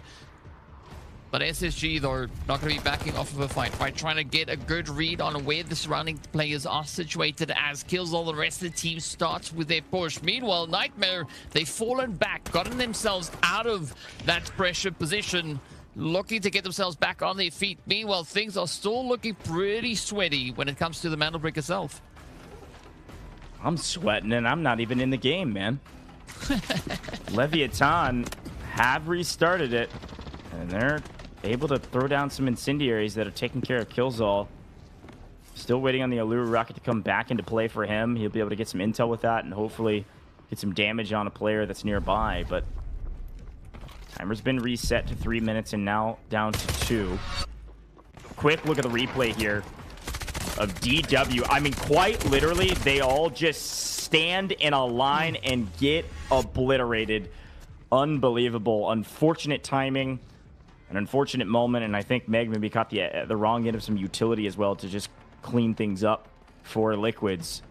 But that's a big boon for Nightmare, regardless of the fact that Leviatan's in charge right now around the brick. Now, in the meantime, of course, as a reminder, there's other things to do on the map if you really want to. Instead of going for, the Mantle Brick, you could go for some nearby loot.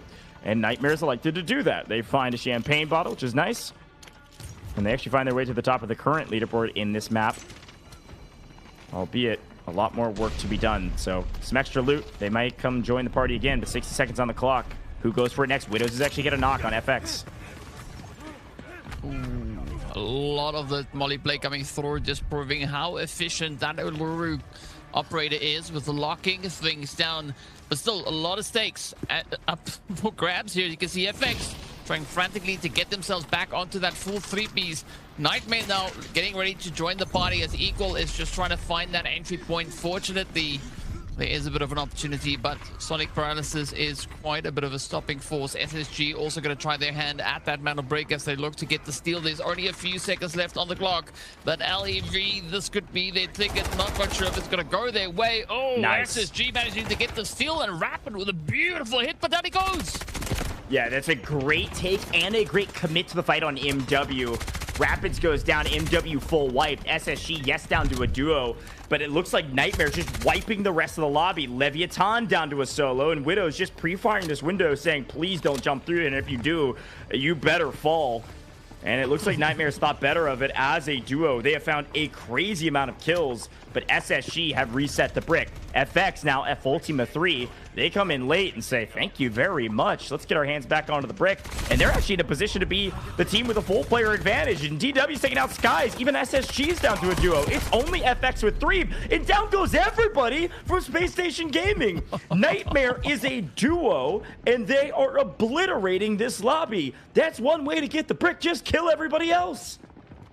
Yeah, no competition, right? That is a very strong armed way to get your hands on a very successful decode. And I mean, I said this earlier, right? This is exactly the kind of pacing that Nightmare is familiar with, looking to get themselves into the swing of things here. And I like how this is going for them.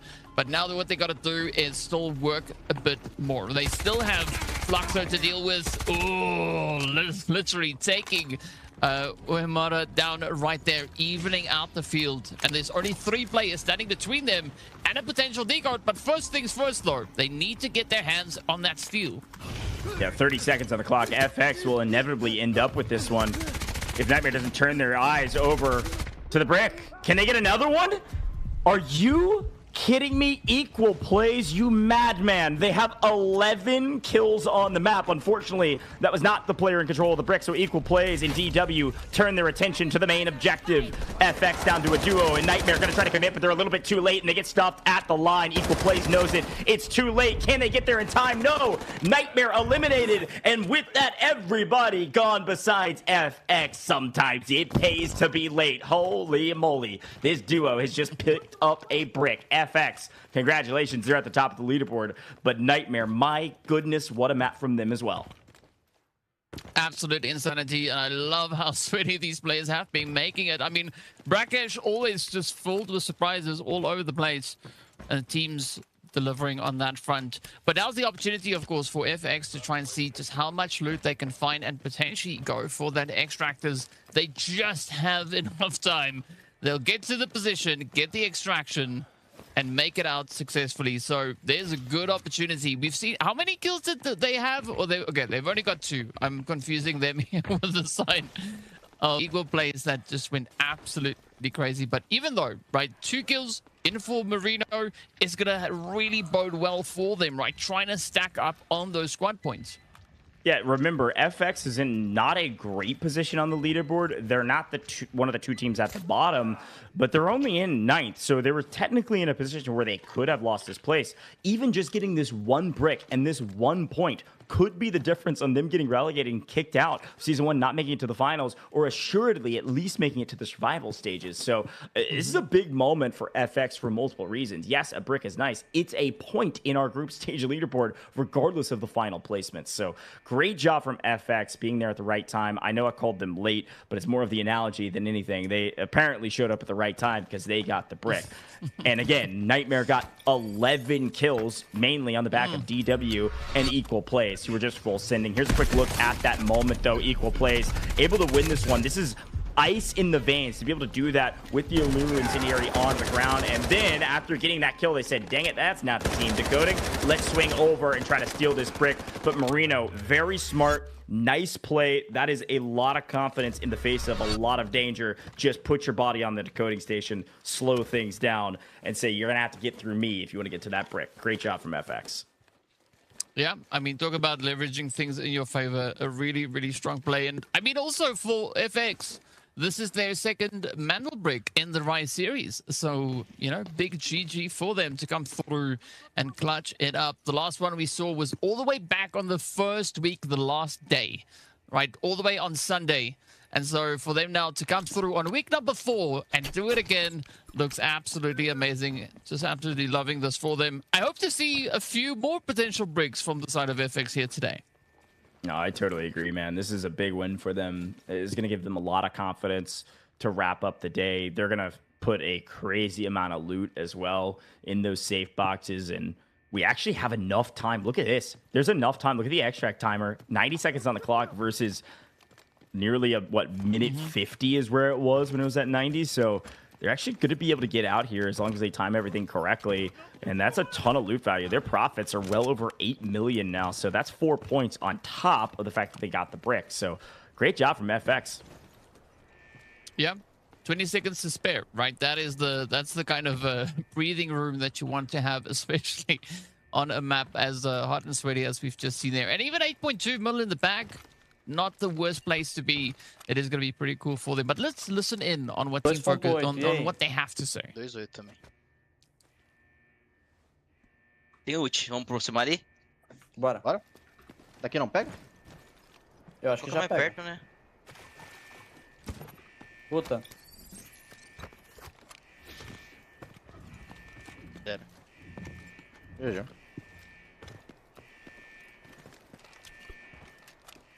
Well, there we go. Not quite sure what they said, but they definitely said something. Right.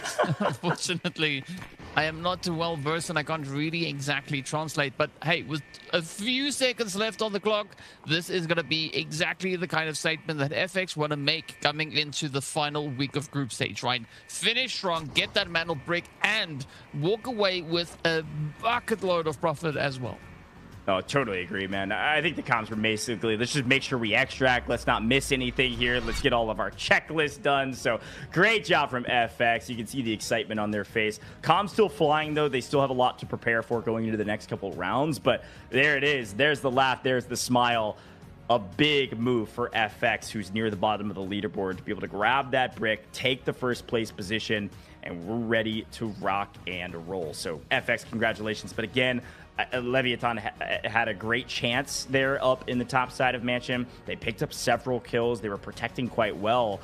But Nightmare was just too much to deal with, man. That was a ridiculous amount of kills. 11 kills on main is unbelievable. Best team, of course, has to go to FX. They get the brick, they get a couple kills, and they get a ton of loot. If Nightmare didn't have as big of a game as they just had, this would be a fantastic Mantle Brick round for FX, and it still is.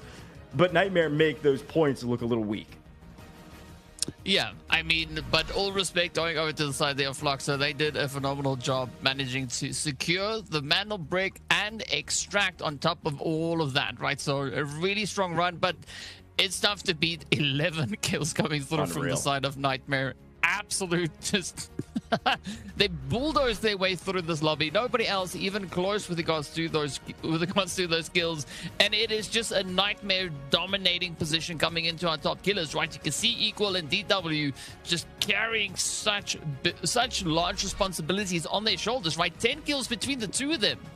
Yeah, 100%. I mean, Equal Plays was going absolutely nuclear on this map, and he needed to. This was a ton of points that they were able to grab. This is a chance for them to set themselves apart on the leaderboard. It's going to put them in a great position. Look at this. DW found their assist. It was mainly because these two guys were the only two alive for their team after the initial engagement. So a great job from them. Looking at the assets, though, of course, it's going to be all FX. They're the only players that got out of the map. They all snuck out at the very last second. Best case scenario when you're the last team in the lobby to also get out. But Equal Plays will be our MVP. Won some individual engagements and picked up a crazy amount of kills. 6 kill points for the kid, 1,000 damage and assist, and I guess 500,000 thrown into the safe box to boot. So great job from Nightmare and Equal Plays in particular to hold the line and find a ton of points for the team, albeit they did not get the brick. I think Equal is also just quite relieved that he had enough ammo, right, to sustain the 6 kills that he got. But especially looking at the position that they were fighting in, it was sweaty. They were just boxes flying all over the place. So very impressive performance coming through from them there. Look forward to seeing what they're going to bring in the next round. I totally agree. You saw it down below. Go drop a follow on all major socials here with Delta Force, and of course the official esports accounts that we're all streaming on as well. You can check out the Delta Force Rise Series websites. But again, I am excited for the rest of this match, folks. We are just into day one of the final week of group stages, and it's already been a heater. We'll be back with some Tide Prison. Things might slow down again, but I know that action's going to come at the end of that map. Don't go anywhere. Two members, now the odds are in their favor, 2v1. Everything getting spammed away, NT getting a little solo. Hang on a second, NL! Look at that, it's an absolute sweat! This, and Ellis got it, they're here, lines them up, even to the shot, you're nuts! For the last remaining 3 BOB, they find 2 instant knocks, the Helm's gonna be hopping out with that.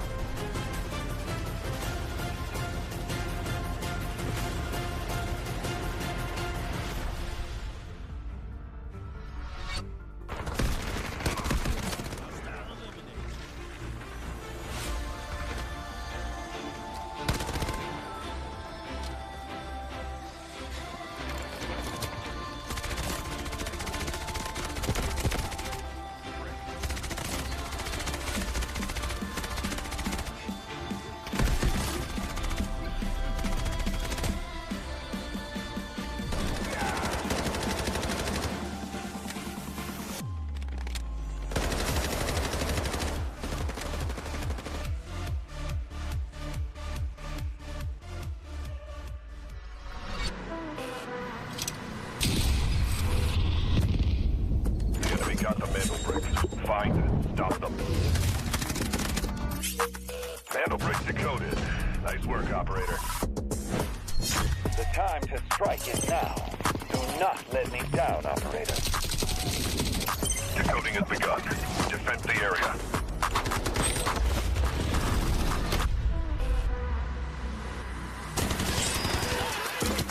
Is about to take the first brick of the tournament. They're going to do it. What goes around, comes around. Not gonna do very much. You get barrel stuff. Skydie is getting aggressive. See what I did there? You ain't seen nothing yet. Let's knock them off their feet. There we go. There it is.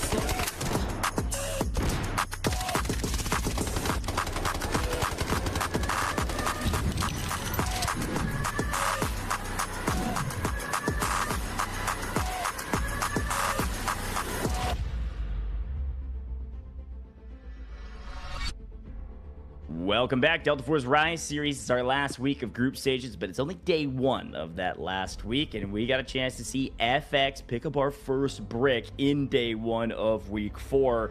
This is great for the standings, and let's take a look at the current match standings, because yes, squad points matter, but mantle bricks are the most important piece, baby. FX at the top, but Nightmare jump up into second with 11 kills in the last map, 13 total. They're at 20 squad points after 2. That is ridiculous. It's insane. I mean, so Fluxo has one job. When we get to space, run for the brick, lock it down, and make sure Nightmare doesn't get it, right? Because if they get it, they are almost guaranteed to walk away with a very, very good day overall. I mean, that's insane. 20 squad points after just 2 games. Insanity. But quite a bit of a contrast, right? I mean, SSG, they only have 4. They were only able to get 2 kills so far across the games that we've been looking at. So, yeah. Hopefully we are going to be seeing a little bit of a change up come through from that SSG side. But next up, of course, is going to be Tide Prison. A good opportunity to try and increase the overall profits, increase the overall bank, and of course, maybe burn a few more operators. That's exactly right. As we move into Tide Prison, of course, we have to shift our attention to another eco round and another round where, frankly, the operators that you choose, yes, they matter for engagements, but the biggest thing is what operators are you not using so you can save them for the mantle brick rounds. The operators we do see are Shepard, Morse, Nox. This is a nice tried and true classic. 12 attempts on this. You got a quarter of the time somebody's getting out with this total comp, but in general, the most played operators on this map by a country mile is Nox, 38% here in Americas. I think in EMEA, by the way, this number was like 44%. It was ridiculous how many teams were running double Noxes. So already by far the place you want to play Nox is on Tide Prison, but Morse is the second best option, or at the very least just another option in the comp because of the amount of intel you can pick up. That sonar is so dang important with the verticality of Tide Prison and the ratty corners. People are going to play slow, and if you can get a read on where they are when they are creeping around, that's going to be a huge boon for you. Quick look at T1 spawns though here. DK does look like it's going to be MW and Liquids who don't get that spawn. Yeah, but of course the team that is going to be getting T1 spawn in this one, they know what that means for them, right? Come Space City, they are not going to find themselves in that position, so a lot to look forward to here to see where the teams will get themselves situated. That's exactly right, folks. Season 1 has been a banger. Somehow we are on our way to wrapping up the group stages here in Season 1. Season 2, though, right around the corner. Ladies and gentlemen, make sure you go sign up for Season 2. We've got open qualifiers. You're wondering how some of these teams got here, some of these players? Well, they made it here through open qualifiers, so it could be you. It could be your chance to get here on main stage and hear me and DK cast over you or all of our amazing talent in both regions. If you're an EMEA player who's staying up late night to tune into the Americas side, this is still for you as well. Registration opens on August 10th, so go get registered and you can compete in the Delta Force Rise series for Season 2 later this year. But let's jump into round 3 here in Tide Prison. Let's see our players grab their loot and get into the map and figure out who's the first to strike blood. Ooh, it does seem like it's Nightmare and SSG that get their hands on that T1 spawn. I mean, it's great for them for now to get up in towards that up into the administrative district there, to go knocking on the door of the warden's room, but unfortunately that means that we're not going to be seeing that T1 spawn for them coming through over into round number 4. So there's quite a bit of pressure being applied to their shoulders to see if they can do anything with it. In the meantime, though, the rest of the lobby also very spread out. We do see quite a bit of movement all across the place, and of course we are going to be seeing the shots looking to lock in as soon as the two teams down on the southern side find each other. Yeah, it's a great point. Quick look at our operator choices and the kits everybody's bringing in. All purple all day. We do see a couple double Noxes. Actually, just one this time around. A double Nox coming in from Liquids with Meg back on the Saniva for the second time. But of course, a first engagement potentially at hand here between two heavy-hitting teams. Spacestation Gaming on one side, Nightmare on the other. And it doesn't look like a lot of teams are on the south side of the map here, DK. So if this fight breaks out, it could be a fight that takes a while, but they should be safe to duke it out and see who stands tall without the fear of a third party. Yeah, third parties are going to be something we're going to try and avoid at this point. But interesting to see that we have a little bit of that Shepherd coming into play as well. At least two teams deciding to go for the Shepherd route. I mean, Shepherd, phenomenal on this map to help defend a position, right? Those Sonic traps just absolutely menacing. But let's see how this one pans out, as DW just waiting for Killzol to poke his head around that corner. But as we know, right, Killzol knows a little bit better. He's going to try and go for a little bit of an ulterior motive here, try a different approach. And both teams essentially just in a bit of a standoff here. Yeah, this is pretty classic on the south side of the map here in Tide Prison. Couple things worth mentioning as a reminder: GTI supply mission will open up in a little more rather than 2.5 minutes, just barely. Airdrop does eventually land, but the way to get your high caliber weapon is that mission. So we'll watch out to see who grabs that. These two teams can take it patient. Whoever lands some nice solid util may be the first to make the move, but oftentimes in Delta Force, you all know the drill. If you're the first to make the move, oftentimes you get punished. You're waiting on your opponents to make a mistake. But you never know. Equal Plays could have something crazy up his sleeve. I mean, he has to. Right. He's got a flashlight. Literally just staring down over onto the side there of SSG. They do make a few connections. Oh, my goodness. With the utilities being deployed, but it's going to be Farmer Lucas now looking to step up as well. We just see him finding himself in a bit of a fight there. But this is exactly the kind of pacing, right? Teams looking to change it up. A lot of the odds getting triggered, looking for a little bit of something. Meanwhile, Papi Porner is going to be finding his hands on a beautiful Rolex now being found. Yeah, I got excited there for a second because... Oh, Megalith! 1-2, see you later. SSG get pushed back. And I got excited earlier because so much util, the Nox disc actually landed on Skies and got him extremely weak. But my goat, Megalith, is just throwing arrows down range and not only getting knocks, but getting cleanups. Nice job. Did the little hop skip the jump over there. Killzall should be able to get this res, but Jadevise has been told to go over there, get aggressive, try to get them away from the body. We'll see if Jadevise can actually punish this or is going to back off and stay with his team. It does seem like he's definitely considering that, but not enough information as to which way to go moving into that bush. But unfortunately, though, Jadevise having the Nox is going to allow him to get really, really close to the side there of SSG and play the upset, right? That is exactly the operator that you could use for such a strategy. But in the meantime, it is going to be looting. The teams have the opportunity to find a few additional reds on here as well, right? We, of course, still are playing through our final eco rounder for the day, right? The last time to make as much bank as you can before heading over into Space City. Yeah, the best way to get money, go get your kills. Learn that from our GOAT's Nightmare. My goodness, 8.8 mil in kills alone, which eclipses the 8.2 that FX were able to take out after looting everybody's bodies. Insane to say out loud, but kills are everything. And so far, the only team with a kill is going to be Liquids. Now, of course, Spacestation Gaming was able to get that res, which is an important factor. But just know, one of their players has already been to yellow timer. If SSG get into an extended fight, one of those players will not be able to get back on their feet. I believe it was Skies, if I'm not mistaken, but I can double check that here in a second. Nightmare creeping, though, and MW creeping on the other side. If they get a little intel here, Nightmare could pop up and get another 3-piece. And that's exactly what they need, bro. Right? They need to turn up the aggression. I mean, this is their last opportunity to try and make a little bit of something happen before we get over onto the Mandelbrick triple dose. So there is going to be multiple opportunities here for them. And I mean, they are so close to the side here of Nightmare. Again, this being tight prison, you got to watch the different levels, right? You got to look at that approach. You got to try and play as tactful as you can here.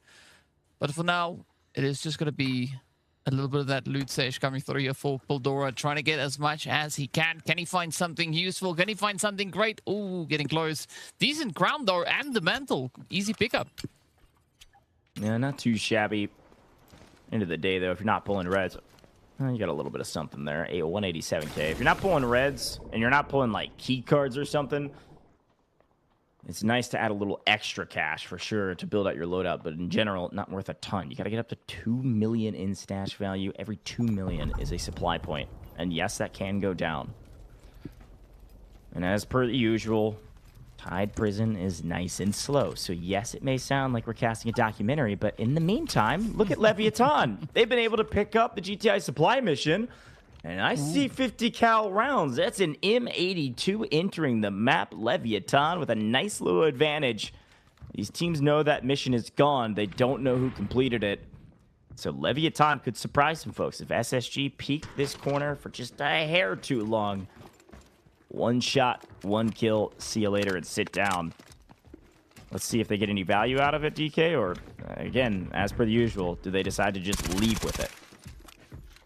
Hey, I mean, I'm all for it. Just either you leave with it or you use it. Either which way, I will be happy. Because if they leave with it, we could see it a little bit later on. One man, though, that you don't want to give that to is going to be Killzall. You just hope that he doesn't get the opportunity to get a little bit of that slap ammo in his pocket. But I like the awareness coming through here from Leviathan, right? Not going to be looking to risk it all. Instead, trying to play it cautious, trying to clear the angles before moving up, even if they have to deal with the bots. Socio is so close to getting a pick on SSG. I actually really liked, I don't know if you all noticed that Socio just shot his gun down range to try to get SSG to peek, because he knows if they peek, he can one-tap them. So just trying to draw some aggro, and certainly the aggro is here. They likely know he could have a sniper now. There's a chance Killzall noticed it on the other side, but I still see 5 rounds, so Socio hasn't even shot one yet. They haven't heard the gun. They haven't heard the deathly explosion that this weapon gives off when you fire it downrange. But they are being quite careful. SSG not trying to give away another free kill to another team. A little bit of a cat and mouse game that we are looking at right here, but good deployment going through there from Socio, just sending the utilities out. It doesn't seem like Leviathan are going to be looking to commit too aggressively to that position, at least not for the time being. Kind of just waiting things out, looking to see how it goes.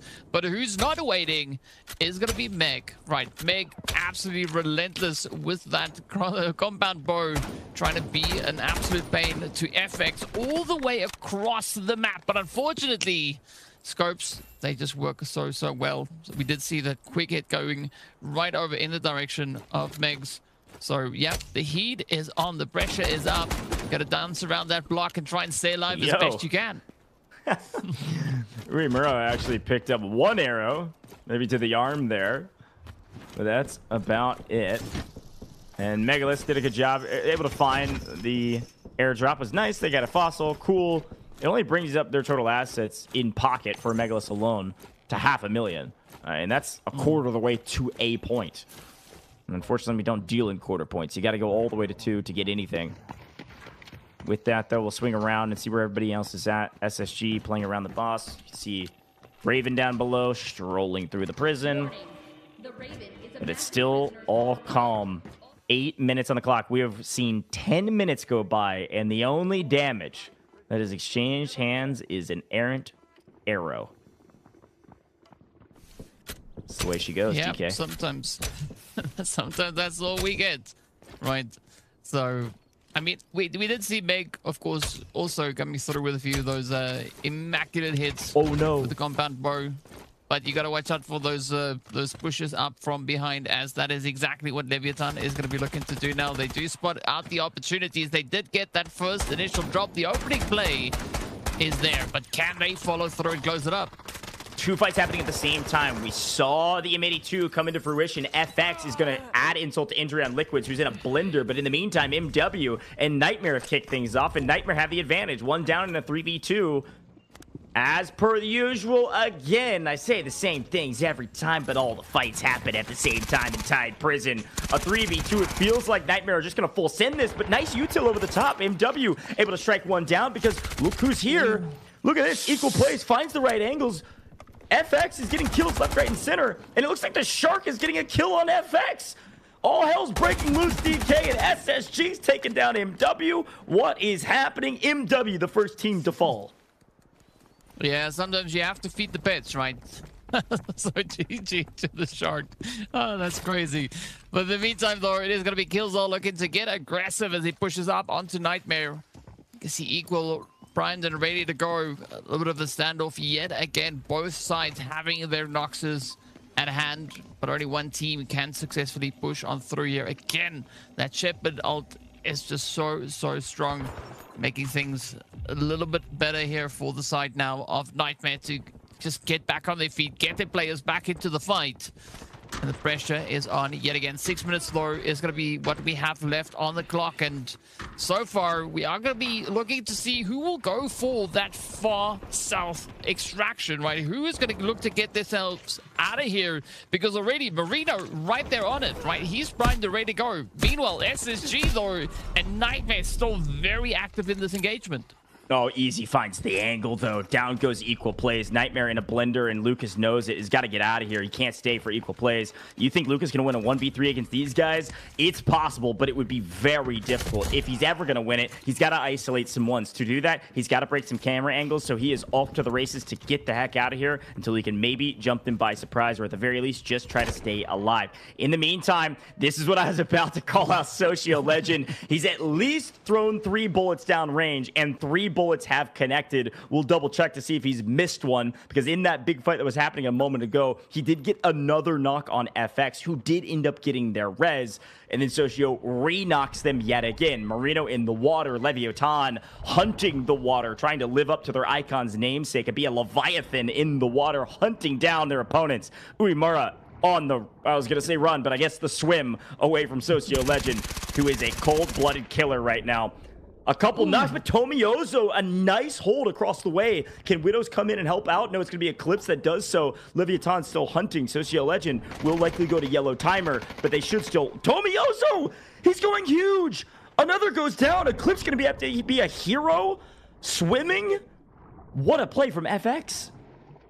Yeah, they're not out of this fight just yet, right? They are going to try and keep it up. They do have the metal brick in tow already, right? They are going to look to go the distance. Tomioso quickly bring the team back into fighting form. I mean, especially looking at Leviathan, this is exactly the opportunity, but it is going to be a race, right? The moment Social Legend is up, the shots are going to start to fly on through him. We're going to just quickly try and scout out the area to know exactly where to point his barrel. Does seem quite a few of the Leviathan players down below, but still such a difficult position to play through. To recap, Nightmare Solo is still alive and running around inside of Tide Prison trying to escape this SSG team who has seemingly lost him. But the fight on main has been a weird one. Water creates so many difficulties with the way you shoot your weapon. You can't shoot these weapons underwater, so you have to play where you almost like dolphin up, catch some air, and then take your shots down range. And Tomioso was in a really strong position on this rock. And he was in such a strong position, he was actually able to pick up Urimura. Nice shots there from Eclipse to get him weak, but Tomioso is now gone for the flank and is playing for the extraction. He's actually just going to get out of here. Could share with Socio Legend if Socio gets up in time, but he doesn't. Socio misses it by a mere second or two. Socio is going to have to stay on the map. Great play from FX. What a heads-up extraction amidst the chaos. FX does finally get eliminated, but they do get a player out, and that's a nice protection of loot while also getting a couple kills. But we swing over to more kills because we're in the final 3 minutes, which means we have to fight SSG. They've lost one, but Sky's still hunting their opponents. It's easy, finds one. Yep, still quite a few engagements to come here as we are going to be looking across the board. Not a lot of time, though, as we are left with only 2 minutes and about 20 seconds on that countdown. So whatever these teams feel like doing, they're going to have to get to it real quick and fast. You can see Meg going for on the patrol here, looking to see if there's any potential victims for him to find. Just closing up the doors before focusing in, closing it up. Meanwhile, SSG doing a very similar thing. Can they, though, get their hands on their teammate? Meg is going to be locking it down. You got to watch out for that Saliva compound bow combo. That is absolute insanity. But I love the boldness being shown here by Meg as, well, he's now going to be put to the test, right? SSG full sending it up right to him. Yeah, they're certainly not going to go up the res when there's only 2 minutes on the clock. They feel like they've got the advantage, and they are right. But if Meg can isolate these ones, if Skies gets over aggressive here and peaks too early, he could knock one, get the reload, and knock the other. But no, just barrel stuff him, see you later. Meg is gone. A decent effort, but they knew that they could outplay them with the amount of util they had. Saniva is nice, but Widows is going to try to enact some revenge for the side. Oh no, comes around the corner and doesn't realize that Easy's holding the cross. Easy yet again coming in clutch. It's too easy for SSG. And with 70 seconds on the clock, it's going to be Eclipse and Socio Legend still on the map for Leviathan. And just one member of SSG still alive as Sky is hiding down under with 1 HP in a dream. Yep, sometimes a dream is all you need. It does seem like there's chaos absolutely all over the place. Still happening up in Tide. Guy's now trying his absolute best to stay alive as long as possible as Eclipse is going to be moving up, scanning the area. And it's literally a 2v1 in the last few remaining seconds on the clock here. Leviathan, though, 2.9 mil, not going to be a bad day. I hope that they were able to cram a lot of that up in their safe boxes, because that is going to be the only way to get it out of here. Looking at SSG, though, 5 kills on the board for them. It's going to be a decent day. Good earnings, even though they weren't able to really start off all too strong here today. And Leviathan, even amidst having that M82, only pick up 3 from Socio Legend. Final 5 seconds. They're trying to find Skies. Skies has 0 HP and is just hiding in the water, and there will not be enough time. SSG all smiles as Sky has played a little bit of hide and seek, and they're excited to prevent Leviathan from picking up any more kill points. And 5 kills, like you mentioned, a pretty decent eco round for them. That's a nice 4 mil straight to the bank, as well as the 5 points they pick up. And shrugs sighs from a team like Liquids, who found, yes, their bow kill, but that's about it. And other than that, it was a very interesting map, honestly, DK. We've seen Tide Prisons play like that fairly often, where it's very slow until the final seconds, but at the same time, all of the fights we saw were so chaotic, and it's so at the same time, and so many of trading of blows. There wasn't like a clear victor on this map like there oftentimes is. Nobody really won the map. SSG, though, the best team, because they did pick up 5 kills, which is the most of any team, plus the damage, plus the decent assets. At least we saw a couple players sneak out, and they got some prevention of assets, but this is what I'm talking about. Everybody besides MW picked up around the same amount of points, aside from Spacestation, who was a little bit ahead.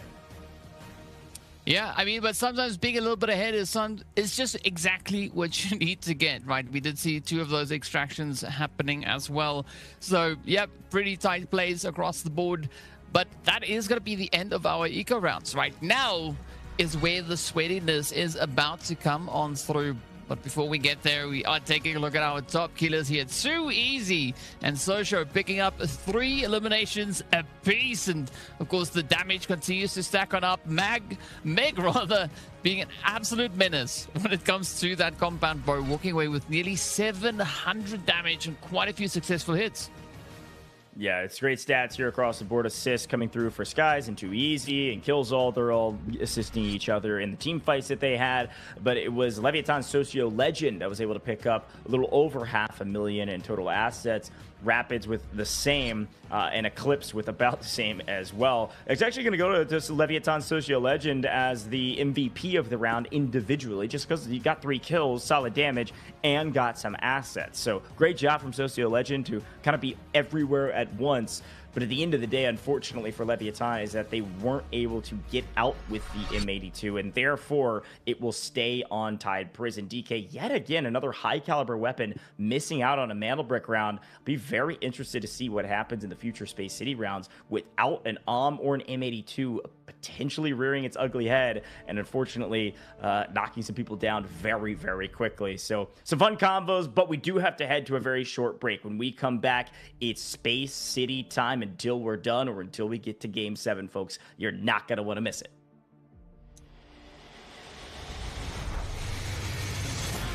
Two members, now the odds are in their favor, 2v1. Everything getting spammed away, and MT getting a little solo. Hang on a second, NL. Look at that. It's an absolute sweat. This. And Ellis got it. They're here. Lines them up, even to the shot. You're nuts. The last remaining 3 BOV. They find 2 instant knocks. The Helm's going to be hopping off that.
I'm Jay Devise, and I play with Liquid's SZ.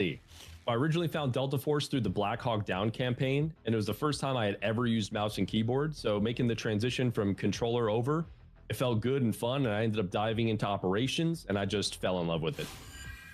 My teammates are Meg the Megalodon, aka the Bowman, and we have Poppy Poner, our secret silent weapon. So the team was originally created without me, and then Meg reached out to me to be a substitute. We ended up going through the qualifiers. I had to fill in a few times, and now we're here.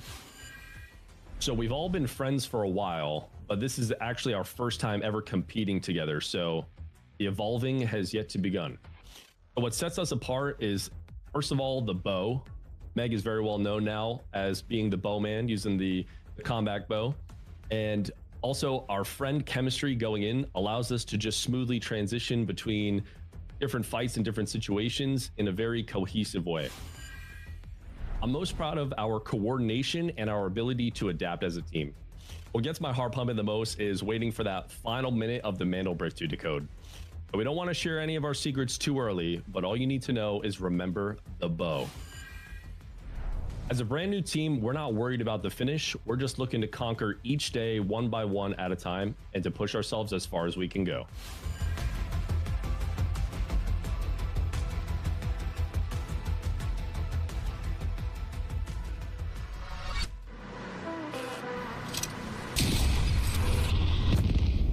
The enemy got the Mandel brick. Find it. Stop them. Mandel brick's decoded. Nice work, operator. The time to strike is now. Do not let me down, operator. Decoding has begun. Defend the area.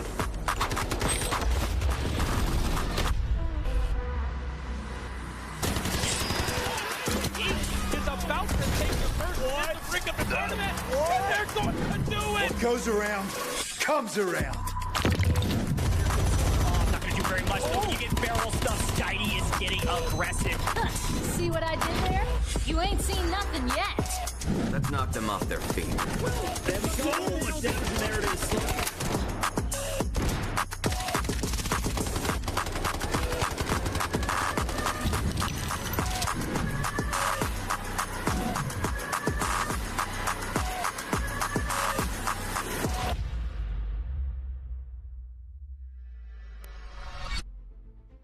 Welcome back, Delta Force Rise series. It's our last week of the group stages, but it's day one of our final weekend as we prepare for championship weekend. Next week, I'm going to be honest, DK, we just wrapped up Tide Prison. I don't know who's going to win this one because a couple of these teams look hot, but FX is technically at the top of the leaderboard because they're the only team with a Mandel brick. SSG come alive a bit in Tide Prison, but it's still going to be a team like Nightmare in second place and probably Leviathan right behind them. And look at it, it's exactly right. SSG have crept up to fourth, but in general, FX at the top because of the brick. Nightmare and Leviathan slaying out the lobby. Yep, they are definitely doing quite a bit of work here, but it's all going to boil down to what comes into this next round, right? Round number 4 is where it all will be decided. If FX gets their hand on that Mandel brick and they do get a successful extraction, it's it, right? It is us done for the day, but looking at the pacing coming through from the rest of the lobby, that might not be as simple, right? Nightmare, 23 points on the board, so much aggression coming through from their end. They are here, they mean business, so really looking forward to seeing what they're going to be doing with regards to those Mandel breaks. But yeah, it's all down to Space City, right? The big decider to see how this day is going to end. Space City until we're done, unless we get to Game 7. And in Game 7, the team in last gets to choose between Brakkesh and Space City for the final map of the day. I love this format, man. FX, the only team that could close it out in 4. Everybody else vying for their first Mandel brick to try to tie with FX, who frankly doesn't have very many squad points. So anybody else that gets a brick at this point likely moves up into first place on our leaderboard at the end of round 4. I want to hear it from chat. Do you all think FX can do it? Can they double brick just like Evil Geniuses, or actually Leviathan did? Leviathan just did it last weekend. I was going to talk about a different instance, but no, literally last weekend, Leviathan double bricked here in the Americas region. Leviathan desperately wanting to continue to top these leaderboards and join the top 2 in our overall rankings. But looking at our operators, this is a great time to hype up Tempest, currently the best operator in the meta based on this format. Great for the double brick format, especially being able to grab that brick off spawn at Space City here, DK. Yeah, that's what we are going to be seeing a lot of potentially rolling into it, right? It all's basically down to what the teams have up their sleeve, right? Are they going to look to play their first Tempest here, or are they going to look to go for a different loadout? As we know, Stinger, Luna, as well as Tempest is going to be the preferred choice coming through onto Space City. But we have 3 potential runs at Space City. So you want to be very strategic as to when you choose to use your 2 Tempest plays. But Tempest, as you've said, right, is going to be the operator that does the most and is so valuable when it comes to the overall play on Space City itself.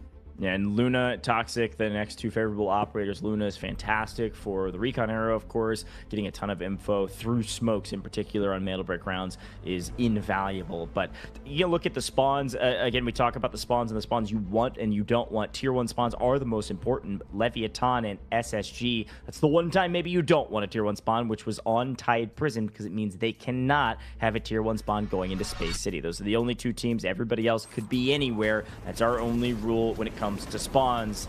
Ladies and gentlemen, it is time for Space City.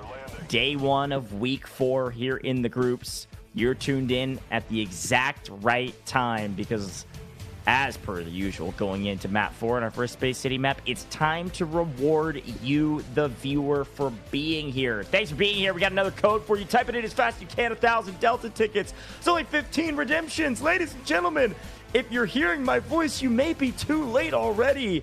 Type in this code as fast as you can in-game or at the official website and go get your 1,000 Delta tickets. You could be one of our lucky winners. Do this every single day. Hint, hint, wink, wink. You might want to be here tomorrow for another America's Region matchup if you want these tickets. But DK, take it away. It's time for Space City.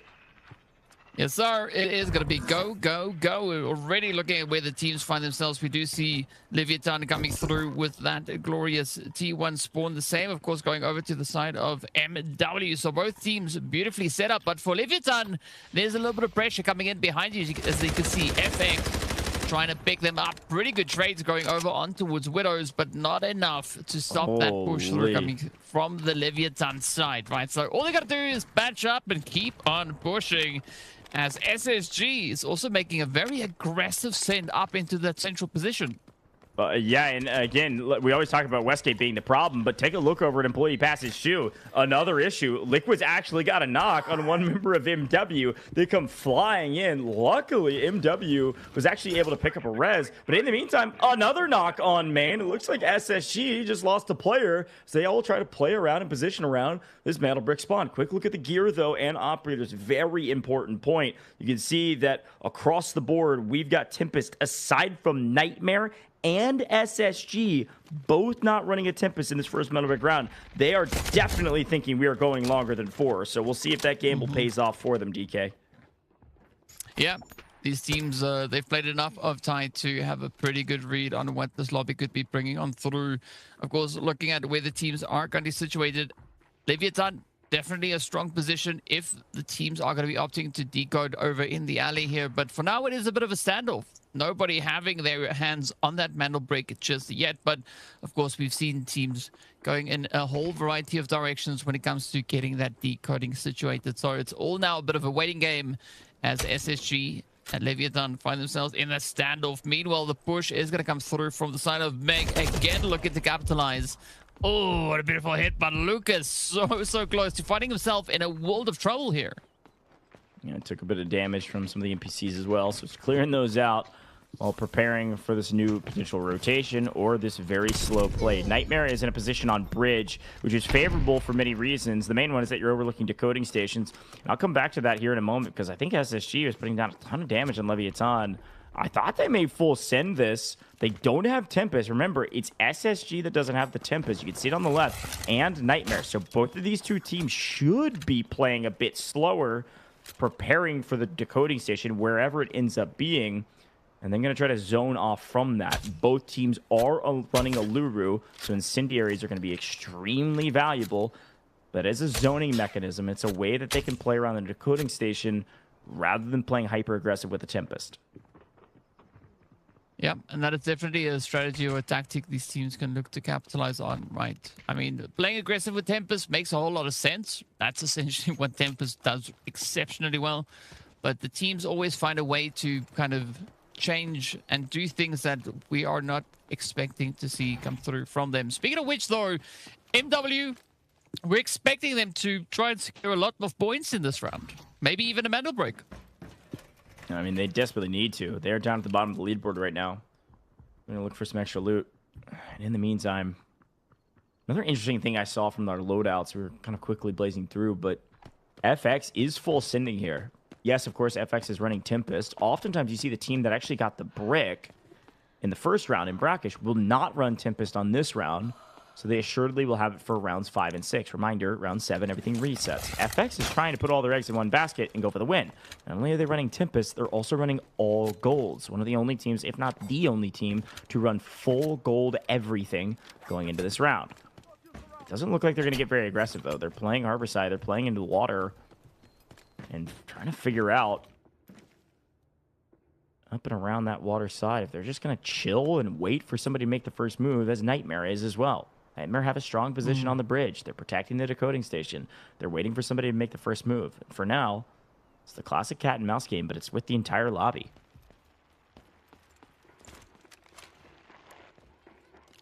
Ooh. Is somebody going to cheese it, though? That is going to be the big question. Does seem like SSG just managing to dodge that initial push coming through. As Flinder, the Flinder utility rather, being thrown all over the place. But Leviathan, they are going to try and go for that decode, trying to get this whole process underway. They do succeed in doing exactly that. And this is where the party starts, right? Leviathan, they're going to have to lock this position down if they want to get that one in the bag. But again, looking at FX, though, right? They have an easy way up onto the ramp. And this could be exactly their ticket to contest that mantle brick.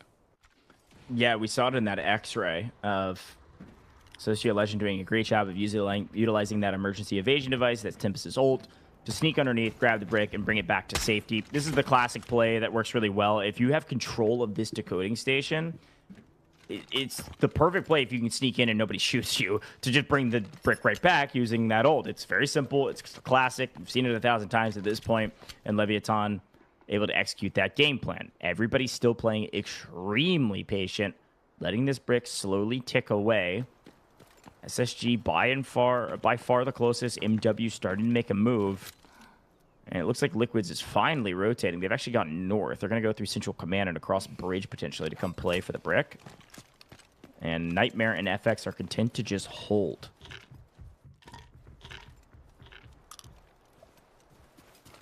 Sometimes holding is not the worst strategy that you can actually look to play for, especially on a map where the pacing could quickly shift gears, right? Going from what we are experiencing right now to something a lot more chaotic. But I like what Nightmare is doing here, right? We got Lucas, Equal, and DW just holding up on the bridge, trying to scope things out ahead of them. Meanwhile, SSG, right? Killzone is not going to sit back and wait for things to happen. As we know, this is kind of the mentality coming through from SSG, right? Look to step forward, try to play the upsets, and change the dynamic as much as they can. But Leviathan, they've got pretty good control over this mantle break. So whatever SSG is going to look to do here, it's not going to come easy. Yeah, I mean, Nightmare was just getting some intel. I didn't actually love the fact that we're just going to sit there. And it does look like they may be on the move. You should see them enter. There they are. Look at it in the X-ray on the far right-hand corner. As actually Megalith does pick up one on Pildora. So MW now being thwarted from moving. They were the only team that could threaten the storage container side of this decoding station. Nightmare is on the move, and they're going to go play through ramp. Unfortunately, FX is playing unbelievably patient. Backed by water, they could maybe shoot Nightmare in the back if they go up ramp. Nightmare actually going to elect to go inside. They're going to go play for the bottom side up the stairs of Centrifuge, having to go through Leviathan. 80 seconds on the clock. We oftentimes say some of these rotations come in very late for the brick. Does look like Nightmares has actually been well timed, as Leviathan are going to start feeling pressure from a couple different angles. Now the waiting continues, right? I mean, the pushes are coming up slowly but surely. The teams again trying to not make too much of an upset, but they don't really have a lot of time to play too much of a cautious play here, right? They need to get aggressive, and that seems to be the case here as Meg is trying to just clear out the position moving forward. Ooh, gets a good read on Killzone, but unfortunately not managing to get anything done with the boat just yet. Quick reposition, trying to change up the angles. The SSG also falling back, just trying to create a little bit of space here, give themselves the opportunity to maybe go at something here. But Leviathan now going to get tested, right? Nightmare and Liquids both stepping up forward, but J-Device quickly getting dropped down. not going to be able to have a successful push just yet, but this is so much pressure on the shoulders here for LEVIATAN. 15 seconds. I don't think it matters. J-Device's ult already got popped. That was how he got knocked. Socio Legends gonna just stick this and get onto the decoding station as per the usual. Gonna get a free brick. Everybody moved a bit too late. Pildoro tries to cross the battlefield using the ult as well, but all the ults have been spent. All the util's been spent, and everybody's still standing. Well, now 2/3 of LEVIATAN still standing. They get a free brick by being aggressive, playing that Tempest, and they join FX at the top of the leaderboard. And now it's a Slayer's game. It's time to go get some kills, ladies and gentlemen. FX, I'm not really sure the game plan here. Unfortunately, they were way too slow. They're investing golds, they're investing Tempest, and they're not even playing for the brick, just expecting somebody else to go for a steal so they can come in late like they did in Brakkesh. But now you got to make it worth it. You either got to get out or get some kills, and unfortunately, it doesn't look like they're doing either of that. Losing one in transition, I don't mean to be critical of the team now in second place, but all things going wrong for FX. LEVIATAN down to just one, yes. But Socio Legends just going for kills, and one goes to yellow timer, the other dodging away. We'll see whether or not FX can actually look to piece this one back together, right? Down to a 2-piece. Is there going to be an opportunity for them to bring Tamioso back into the fight? That is going to be what Marino might be looking to focus on here. But with MW looking to step up as well, it is not going to be a very easy play moving forward. Socio Legend keeping a very tight eye on their positions here. Can hear or sense the position of the squad just alongside them. Mega again coming through with the compound here. Looking to pressure SSG into making or potentially faltering along the way. Good angle here. Killzolt just trying everything he can to ward off the advances. But Liquids, they are pretty locked in. They want to keep on applying the pressure. But can they get the play though? Equal plays is on a triple already.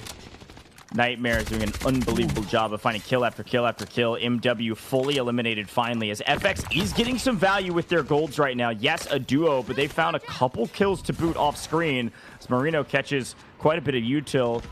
Is going to zip back and heal up and continue to play with his duo. It looks like Nightmare's the one pressuring FX now. So a couple kills for FX.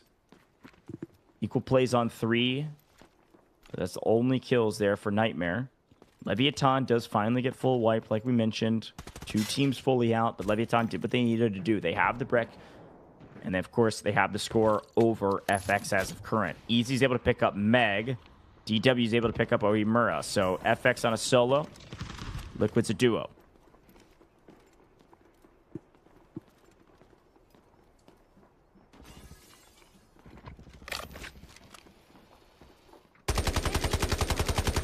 Oh, sneaky, sneaky. Mr. Marino does pick up one, immediately punished for it. But hey, they got at least something on the map for all their efforts. A lot more action, though, DK. Yes, sir. Here we go. It's coming in by the bucket loader. Look at that, Boppy. Just driving it into SSG. It's going to be up to T-Easy to see if he can survive this one. But goes, it does seem like the teams are trying to do anything they can here. I mean, Nightmare looking absolutely phenomenal. They are up to 30 points in total so far. They still have the full trio up. And SSG going to try and make some magic happen here as well. This is the opportunity to go for those plays. Still sitting with just under 6 minutes on the clock. Liquids, though, getting spotted out as they try to move about. Also trying to keep the team in contention.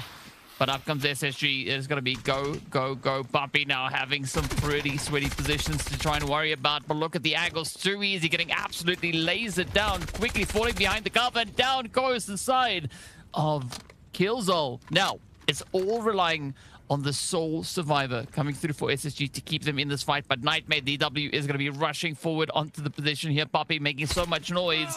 Very easy for DW to find. Beautiful hit coming in, though. A nice util over the top. Poppy Poner and side of Nightmare actually working together to take down SSG. There they go. Equal plays, finding another. He's on 5 equal plays. A hero in this match today. So many kills from this man. DW finding some assists as well. Nightmare's been on a heater recently, and they're still not missing. It doesn't matter who it is. DW finds the final kill, and they win the map. And if they move fast enough, there's maybe a chance they actually get out. Equal plays sprinting for it. They'd have to move very quick, though. So there's a chance there's maybe not enough time and they're going to go for safe boxes. Let's see what they decide to do. But either way you look at it, Nightmare win the map, but Leviathan get the brick.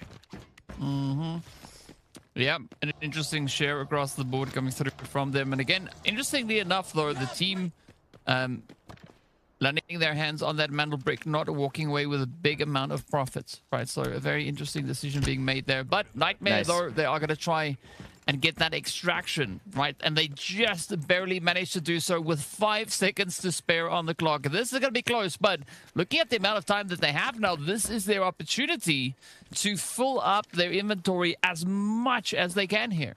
Yeah, I knew it was going to be close, but Equal Plays actually left that engagement earlier when they recognized it was just one player. Equal Play started running. I wonder if there was a call to say, at least get that extract going. We know we win this. If he hadn't moved a little bit sooner or been playing the backside of these fights at the very least, they don't get these levers off and they miss out on a ton more points. Now, they are ahead of everybody else by like 15 points at minimum, if not more. But still, it is nice to add a little extra points on top here. These are big, big points that they're getting. And you got to remember, if they loot efficiently and they check all the bodies, they can find them all. FX had full golds across the board. This is a huge win that they'd have 2 full gold kits that they could theoretically use in the next 2 rounds if they all get out, which they certainly will. So keep that in mind. If they loot all of the golds from their opponents, and it doesn't look like they've all brought in their golds yet, if I remember correctly, that is a lot of gold in the next 2 rounds. Nightmare likely going to be going for the brick in the next one. Oh my god, wait, they just pulled a 4.8 mil key card as well. Are you kidding me? What a ridiculous luck on top of all the bodies.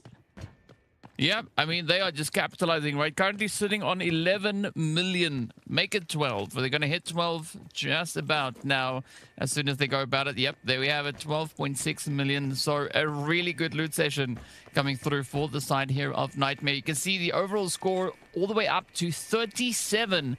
So they are having a field there, and they still have time left to get even more loot going as we are about to hit 2 minutes on that countdown clock. So yeah, there is a big opportunity for Nightmare to just absolutely run away with that loot. Yeah, insane.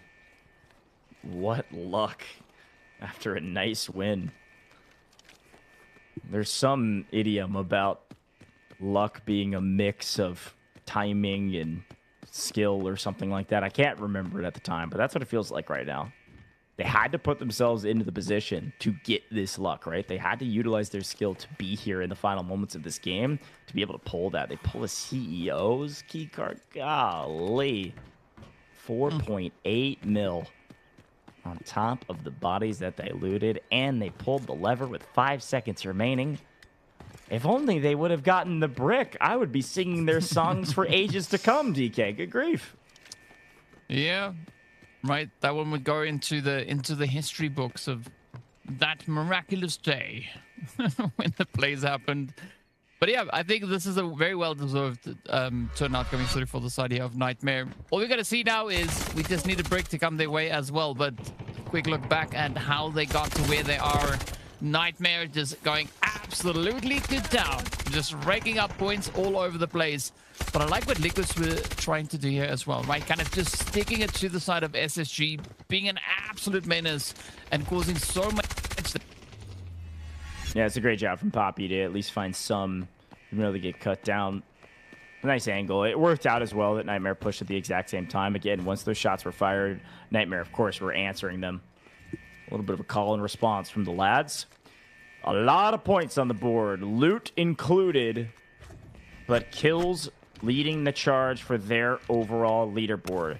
You could have 39 points like this team may have when they leave. You could have 139 points, but if you don't have a mantle break, you're going to find yourself at the top of the teams that also don't have a brick. Nightmare, a ton of points, but they're going to be in 3rd place because Leviathan get the brick. It might be smiles for Nightmare here shortly, but Leviathan likely bigger smiles as they are now in 1st place as FX lose their lives on the map, lose a ton of gold gear, and therefore will be down on the leaderboard comparatively to their opponents.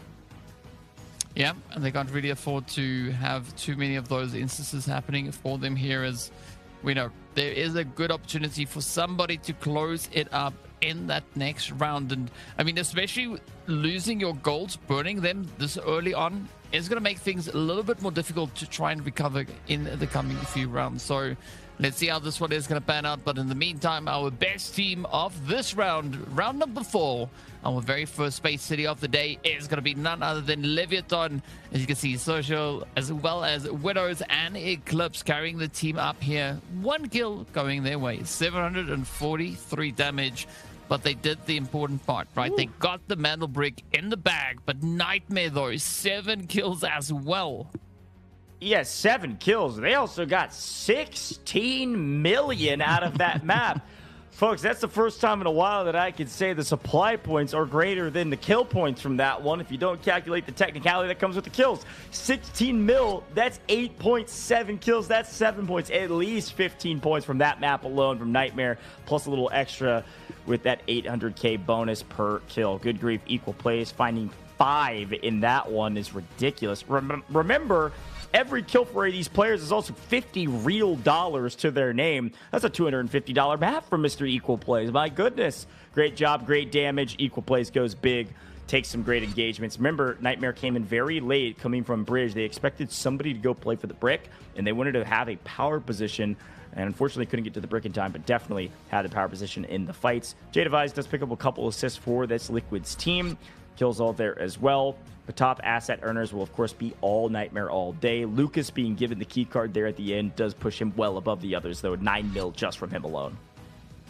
Yeah, 9 mil is going to be pretty good. But what's even better is going to be our MVP here, Nightmare Equal, coming through with a pretty strong position. 4.2 million in the bag, 5 kills and 800 and nearly 50 damage being secured. So yeah, Nightmare definitely looking to capitalize on the opportunity given to them in this round. But of course, as we know, it is not over yet. We still have another one to come.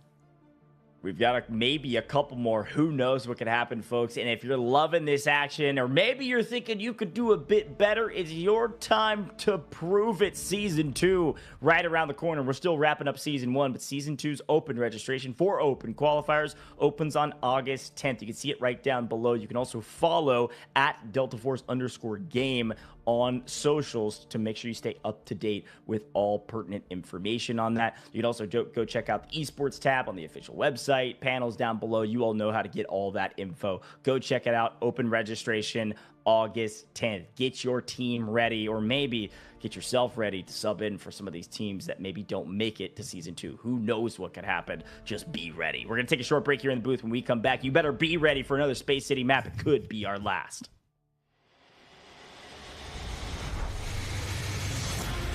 Members, now the odds are in their favor, 2v1. Everything getting spammed away, and NT getting a little solo. Hang on a second, NL. Look at that, it's an absolute sweep. And Ellis has got him they're here, lines him up, even through the shot, you're nuts. The last remaining 3 BOV, they find 2 instant knocks. The Helm's gonna be hopping out for that.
find and stop them. Handle breaks decoded. Nice work, operator. The time to strike is now. Do not let me down, operator. Decoding has begun. Defend the area.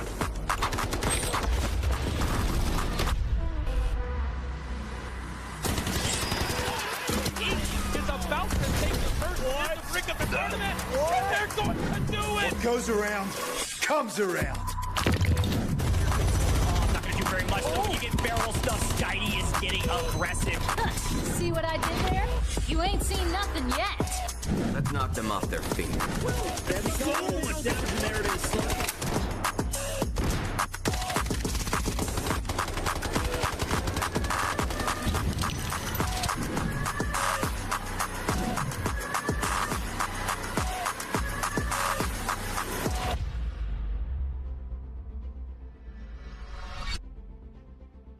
Welcome back. Delta Force Rise Series Groups A and C just wrapped up here in day number 1 of week 4 of the group stages. Their first Space City map in Leviathan. Strike again. They find their way to a brick and therefore join the ranks of FX at the top of the leaderboard. Both with a brick, but both a little bit lower in total squad points than a team nearby. Third place, no brick. Nightmare is dominating this lobby from the killing category. And I gotta say, DK, I'm a bit scared. If they find their way to a mantle brick, I don't know if anybody can catch them. Yeah, it's going to be quite interesting to see what happens if they get their hand on that. I mean, looking at the gap that they have, it is going to be an absurd amount of aggression teams will have to get, right? 40 versus 18. If they get the double break, that is their ticket punch right then and there. 23 kills on the board, 17 supply points. I mean, they've got it all. All they need is mantle breaks to catch up to Leviathan and, of course, Fluxo. And so I'm pretty sure the two teams sitting at the top of the board, they are sweating mantle bricks. Yeah, I mean, good grief. What, 23 kills? That is well beyond everybody else. Nightmare is slaying out this lobby. If you want to do a little bit of math as well, this is over a $1,000 match for them thus far. $50 per kill. This is great stuff here from Nightmare. We got to talk operators, though. Some of the teams didn't use Tempest on purpose because they want to use Tempest in these next 2 rounds. Remember, you can use each operator only twice through the course of the first 6 games. We just finished 4. So 5 and 6, if you haven't used a Tempest yet, you can use it in both rounds. SSG will be in that category. You should see them with the Tempest in both these next 2 reps. Could see them join the ranks of a couple of these teams that have a brick already. Luna, Toxic, we know the operators that are the best for Space City if you still have them. A lot of our teams have already used 1. So the question is now, DK, as we look at spawns and look at where the teams could spawn, they have to make some hard decisions. Do you use a Tempest in this round and risk not having one in round 6? Or do you hold on for dear life and pray that one of these 2 teams that have a brick don't get one here so you have an advantage in round 6 with that Tempest? I mean, that's going to be the tough call to make, right? Teams have to play very, very decisively. Of course, the squads that have not yet used their Tempest, they can use it right now. This would be a great opportunity for them to do exactly that, and I'm pretty sure that is what teams will decide to do. But we have, of course, seen squads go for very interesting decisions across the board. I mean, looking at Leviathan especially, right? Are they going to try and risk it? Are they going to bring their final Tempest out right now, maybe try and apply it to try and push on through, or do they have a little bit of something in mind? Speaking of which, though, they decided to go for a completely different setup, right? They have not gone for Tempest.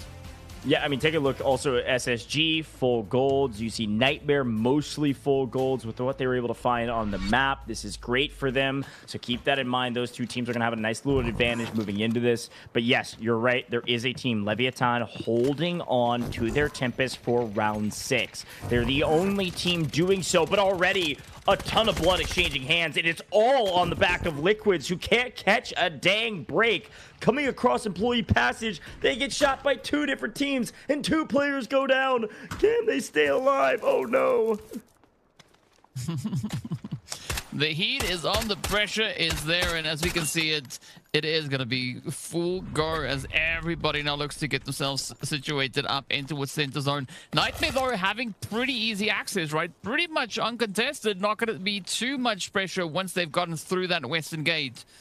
But we can't say the same here about Liquids, right? I mean, SSG, just an absolute menace on the back end of them here. So if Liquids want to try and get their hands on one of those mantle bricks, they're going to have to make some magic happen with potentially one player.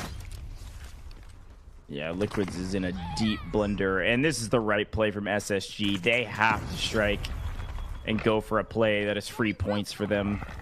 And MW doing the same. So SSG maybe playing a bit slower while MW playing more aggressive. Do they know that SSG can play this sightline? Liquid's full gone after an extremely unfortunate circumstance. They go to loot. They may not know that SSG's right here. They may think that they did all the dirty work. And if SSG make a move here, they could do it. Rapids is still looting. Okay, they may know. But they're going for the loot anyways. I like it. That's how I play too.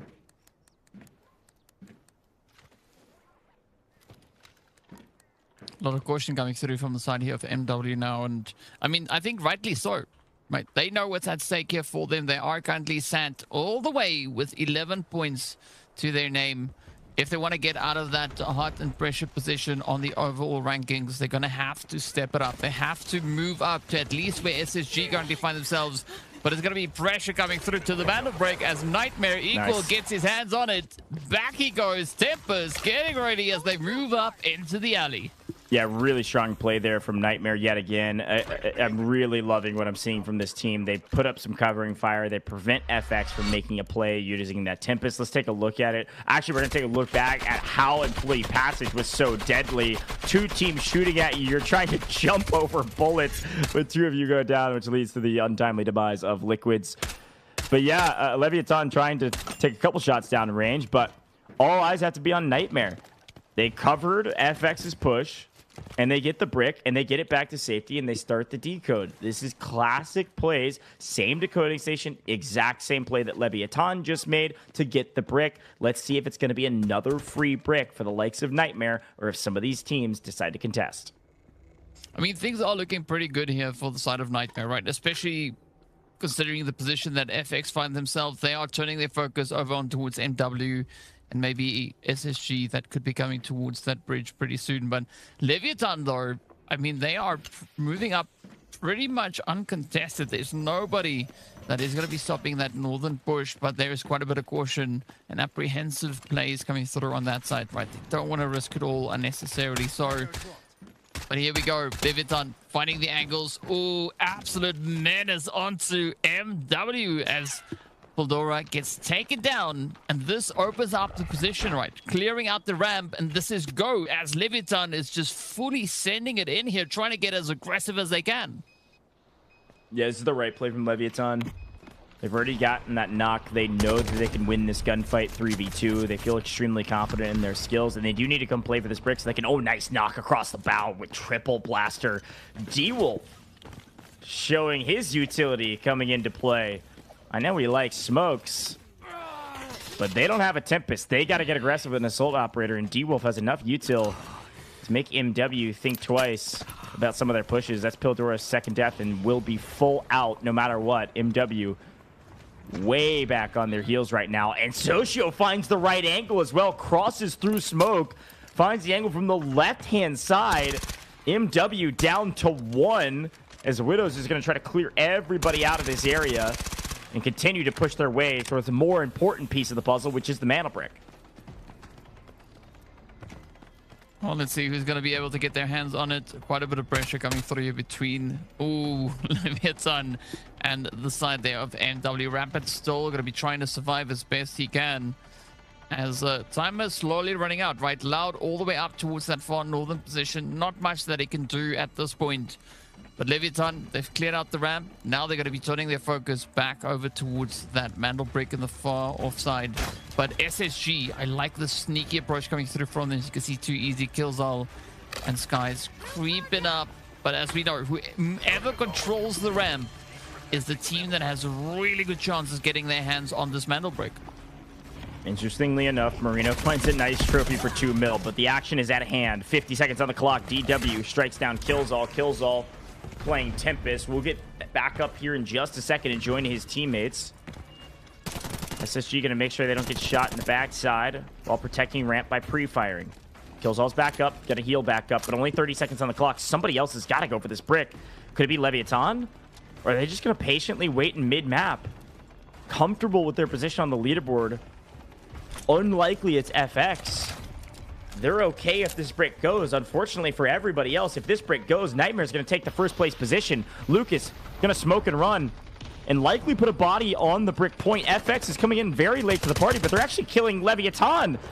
MW is getting actually a couple from distance. Nightmare's going to get a free brick. SSG are here, but they can't get there in time. The brick goes to Nightmare. Nightmare will leapfrog this leaderboard and move to first place. There's no question about it. And all that's left is the remnants of this lobby. Leviathan get full wiped. Loud helping from a distance from MW, and FX can't get to the brick because they're getting shot in the back.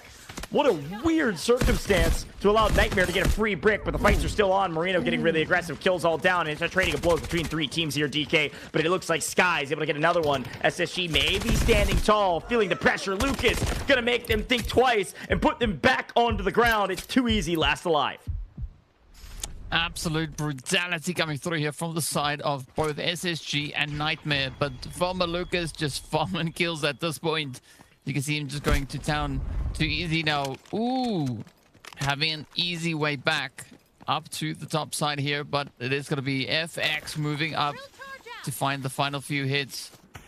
Unfortunately for them, they missed out on a big portion of this fight, right? And now it's all up to Teasy to see if he can maybe just defend that ramp and make a little bit of something happen for his team. Meanwhile, we do see the players there from MW also getting drawn into the action. Ooh, SSG is down and out they go.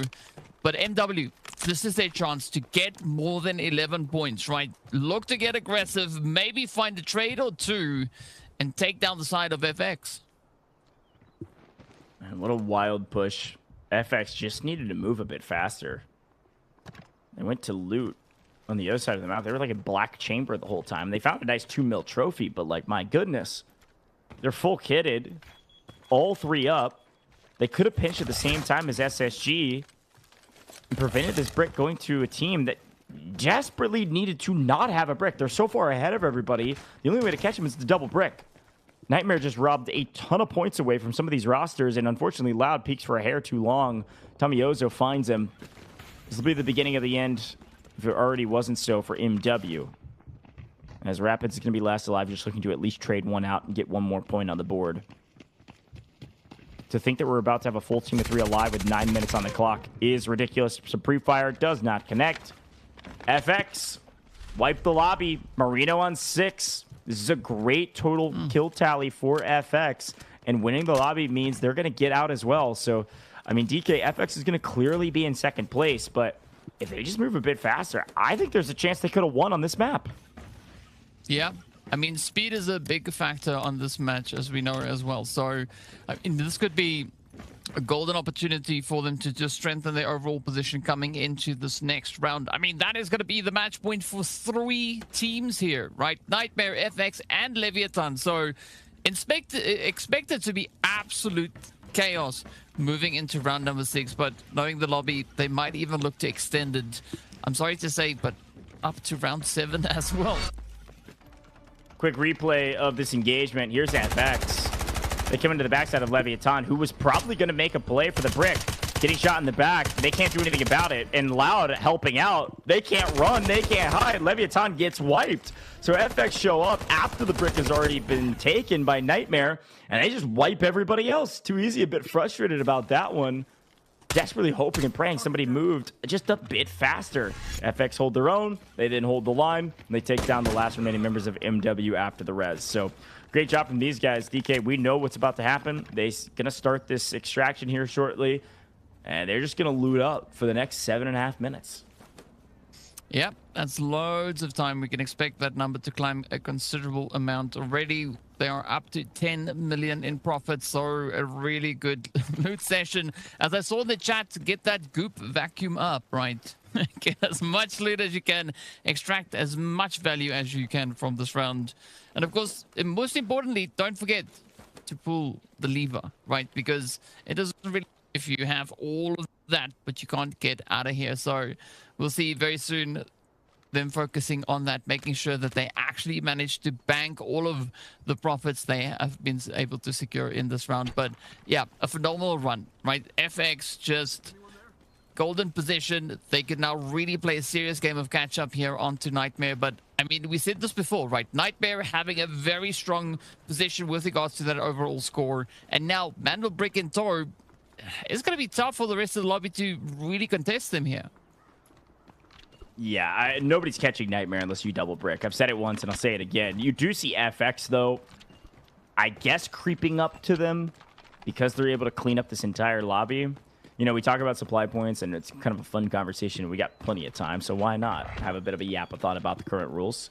You know, we talked supply points, and the recent changes, I would say, right before the Delta Force Rise series, were well warranted. The supply points being every 2 million equaling a point is a big boon for moments like this. When you win a map and you can loot everybody's fully kitted bodies, especially with some golds on the board, 2 million makes this still palpable and still a position for some other teams to catch them. You know, if you're getting a point for every 1 million, for instance, I mean, these scores would be astronomical if you win the map and are able to get fully extracted and out. So I really like this change as FX kind of cleans up and it's going to do their classic inventory Tetris. Let's listen in, though, and see if they're talking about anything. Pior que sobrou monte de loot aqui ainda. Eu tenho pouco de espaço aqui. Mano, o cano das armas. Pega o cano das armas, os bagulho. Sim, eu tô com 4 milha aqui, não tem mais espaço, não. Vamos usar TAT aqui das armas. Pô, LSZ eu não vi. Não vi o loot deles, hein? Cuidado virar highlight aí, velho.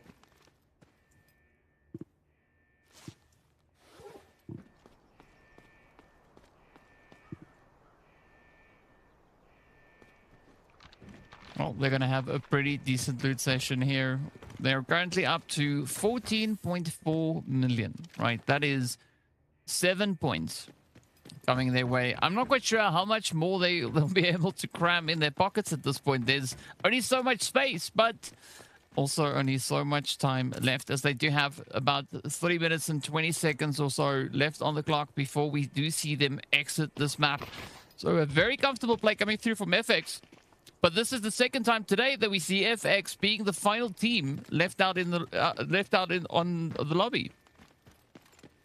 Yeah, and again, you know, as far as Nightmare was ahead, they're slowly but surely chipping away at that point lead because of what they're able to do. It's not just looting this rest of this lobby and getting out. They did find 8 kills. Like, we were hyping up Nightmare for their 11 bomb, and it was huge. But to find 8 on a map is still unbelievably impressive.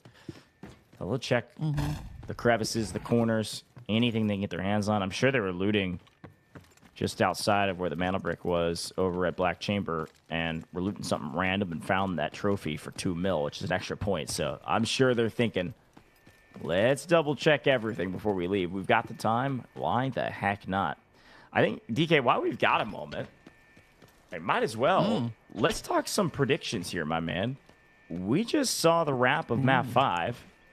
And we're going to 6 assuredly. Half our teams with the brick, half without. Do you think one of these teams can close it out in 6, or do you think we're assuredly going to 7? I mean, I'm going to go for the obvious answer here. And to me, the most obvious answer is going to be that the team currently sitting at the top of the board is going to be the team really looking to go for gold here. They are going to try and get that double brick going. So I would be surprised if that is not exactly what decides to do coming into round number 6, right? Because based on the pacing that they've already been able to show here, they mean business, right? They want to lock this one in, and they've already been able to do a very similar thing just last weekend. So I wouldn't be surprised at all. Yeah, I wouldn't be surprised either. I think Nightmare is such a strong team that they're definitely going to go for it. There's no question about that. I just think that, I mean, if I'm looking at paper stats, the chances of SSG not having a brick at the end of this one is also very low. So I'm thinking we go to game 7. I think SSG are able to steal away a brick here in the 6th round and potentially take us to round 7. But who knows? We'll see. I think it could go either way. But we did see a quick look at the assets overall. And just on this map alone, with all of the loot that they got, which of course they will get out with. Actually, FX has crept up over Nightmare in total assets, total stash assets, as they leave this map. Nightmare just have more kills is the only reason they're still ahead. Well, we are getting our potential final few salutes here from the side of FX as they are primed up and ready to go. 15.2 million, 7 points in the bag, just based on the amount of profits they were able to secure here. In addition to that, they have 8 kills. So that puts them on 15 points that they've been able to garner just in this round alone. Absolute insane pacing coming through from them. I mean, yeah, it could be Nightmare or FX taking the dub coming into the next round. I mean, I know you said that we could go all the way to 7, but if it's up to those two teams, we could be ending in 6. I totally agree. It could be a 50-50 coin flip. I think it's a fun conversation. I'm thinking SSG will get it, but who knows? Could be either of those teams at the top, the third even, that potentially win it all in the next round. But FX, they clear up the lobby. They add some extra points, and they're very clearly now in second place. The top two, yes, have a mana break, but also a crazy amount of points now with a very well done FX cleanup. But Nightmare grabbing that brick in the first place was certainly worth dying for. So great job from both of these two teams at the top who have a brick to also have a ton of points. The only other team with a brick, unfortunately, a little ways down the leaderboard from the rest, is that LEVIATAN team. But of course, our Nightmare team is our best team because they got the brick here, TK. Yes, sir. They got the brick. They have 2 points coming through from those kills as well. And at least there's a decent amount of damage to back that up. 701 damage is not going to be bad at the end of the day. But speaking about the overall value here, Fluxo absolutely on point. 8 kills, 15.2 million in assets that they were able to extract with. They had a glorious run. I mean, Marino, 6 kills as well. So we've been seeing some very heavy hitting plays here today. Yeah, 100%. These are gigantic games for individual teams, really when they need it, too. You know, the biggest question and quandary for FX was whether or not they could catch up to Nightmare, and they're certainly doing that. Marino picking up 6 kills, man. This is a huge game from a guy that is very well accomplished in the Delta Force scene. I told you this last time, and it's fun to talk about these guys in multiple different ways that they play Delta Force. Marino played on the Warfare side for DFIW, was a sub for our team over there on this FX roster, who also competed in the other game mode at Delta Force. So cool stuff from Marino to also pop off here in round number 5. We see a couple different players pop up in assists, but assets does go to Marino as well, and all of FX, who were able to get out with a crazy amount of cash after wiping the lobby, looting all the bodies, and of course extracting as well. That's the way the cookie crumbles when the brick gets thrown down immediately, and Marino will find his way to an MVP. He's got a lot of accolades, but I also will add, Marino's just a nice guy as well. So I like seeing nice guys win. So congrats to Marino there, DK. That was a fun map to watch. Yep, I mean, super fun to watch. And of course, I mean, Marino completing the Thrifty mission all in one single run, right? Absolute insanity. But of course, if you want to share in the insanity, head over to the link that you can see on the screen. Go download yourself a little bit of that Delta Force. Play it for free. That's how awesome the game is. And of course, if you're feeling bold, we did see the Season 2 is opening up soon. So you could register your team as well. Or we could be shouting your name right here on the screen as well. But on that cue, Goj, I think it's time for us to hop into a quick break. Let's do it.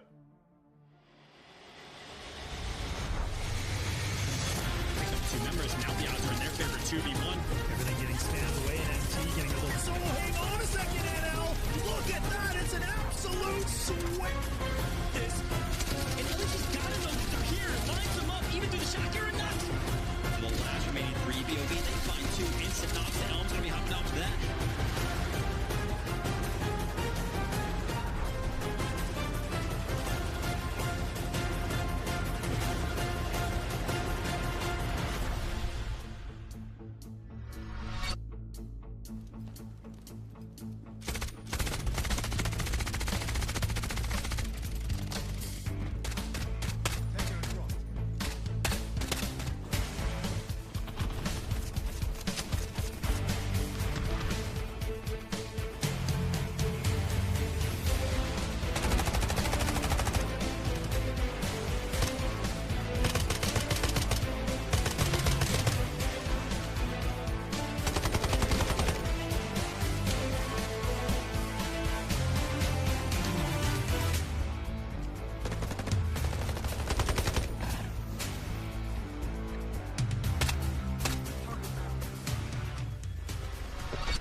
Got the Mandel bricks. Find and stop them. Mandel bricks decoded. Nice work, operator. The time to strike is now. Do not let me down, operator. Decoding has begun. Defend the area.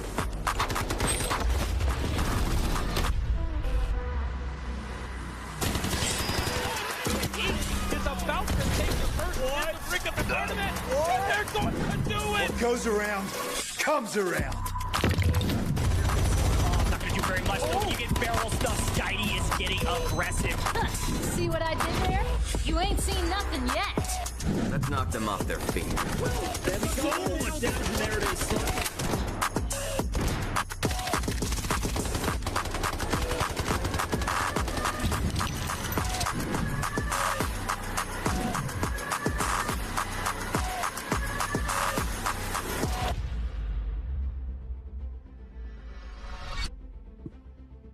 Welcome back. Delta Force Rise Series Groups A and C have been a ton of fun to watch, and half our teams have a brick, half do not. And we're moving into Game 6, the last time our operators are limited. And we've got 2 teams well above the rest, but 3 teams with a brick. DK, I am pumped to see this leaderboard and see how truly far FX did jump up. Yeah, I think it's going to be quite interesting to take a look at that. As you can see, the teams, the players, they are all just getting ready to lock on in because they know what's up for grabs moving into this next match here. The next round could be the big decider. Everybody just locked on in. And yeah, it's all down to the points, right? As we know, everything boils down to one thing. Who's going to be the team sitting at the top? It is going to be Nightmare there with 40 points only. 8 points ahead of FX. So FX really managing to close up that gap considerably, right? That 15 mil that we saw them gathering up, and of course all the eliminations and kills that they were able to secure, really helping to kind of square things up here for them. Yeah, I mean, it's worth mentioning.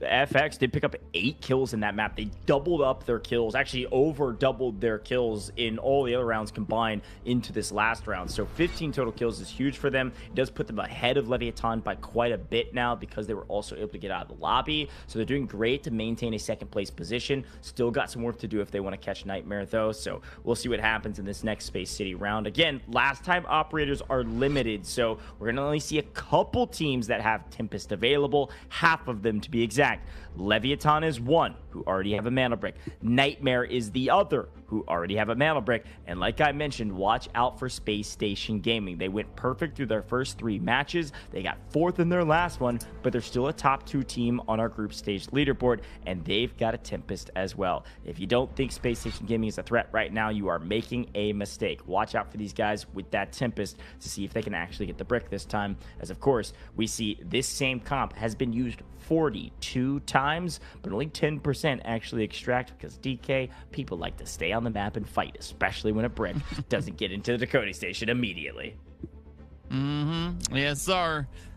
So there's going to be a lot of opportunities for some upsets, but as we saw looking at the operator choices, a few teams already, they've burnt up all the Tempests, and a few other still have Tempest yet to play. So it's pretty much half and half. So that does open up quite a few interesting positions for the squads moving into this next round. But speaking about rounds, though, it is going to be down to who gets that T1 spawn. I mean, Liquids, they might have a little bit of regret getting that T1 spawn in the previous round. As we saw, SSG just getting absolutely aggressive up towards them. But moving into this round, we could see the tables now turning, right? SSG could be one of the teams getting a T1 spawn here.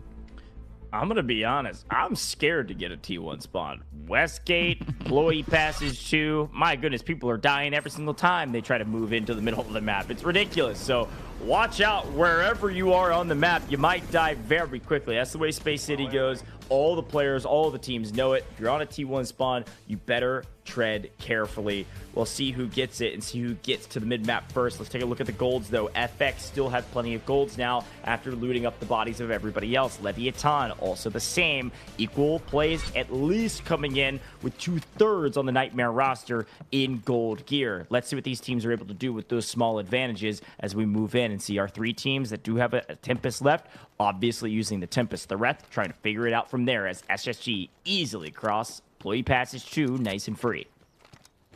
Yep, they do. But of course, looking at FX, they got their hands on that T1 spawn as well. But this is Liquid's opportunity now to contest the T1 spawn as both teams are looking to get a little bit more aggressive. But I like what Marino and the rest of the squad here are doing. I mean, they're not even trying to push through that west gate, right? Instead, they've turned around and went straight up into dormitories, looking to rush the side here of Liquids.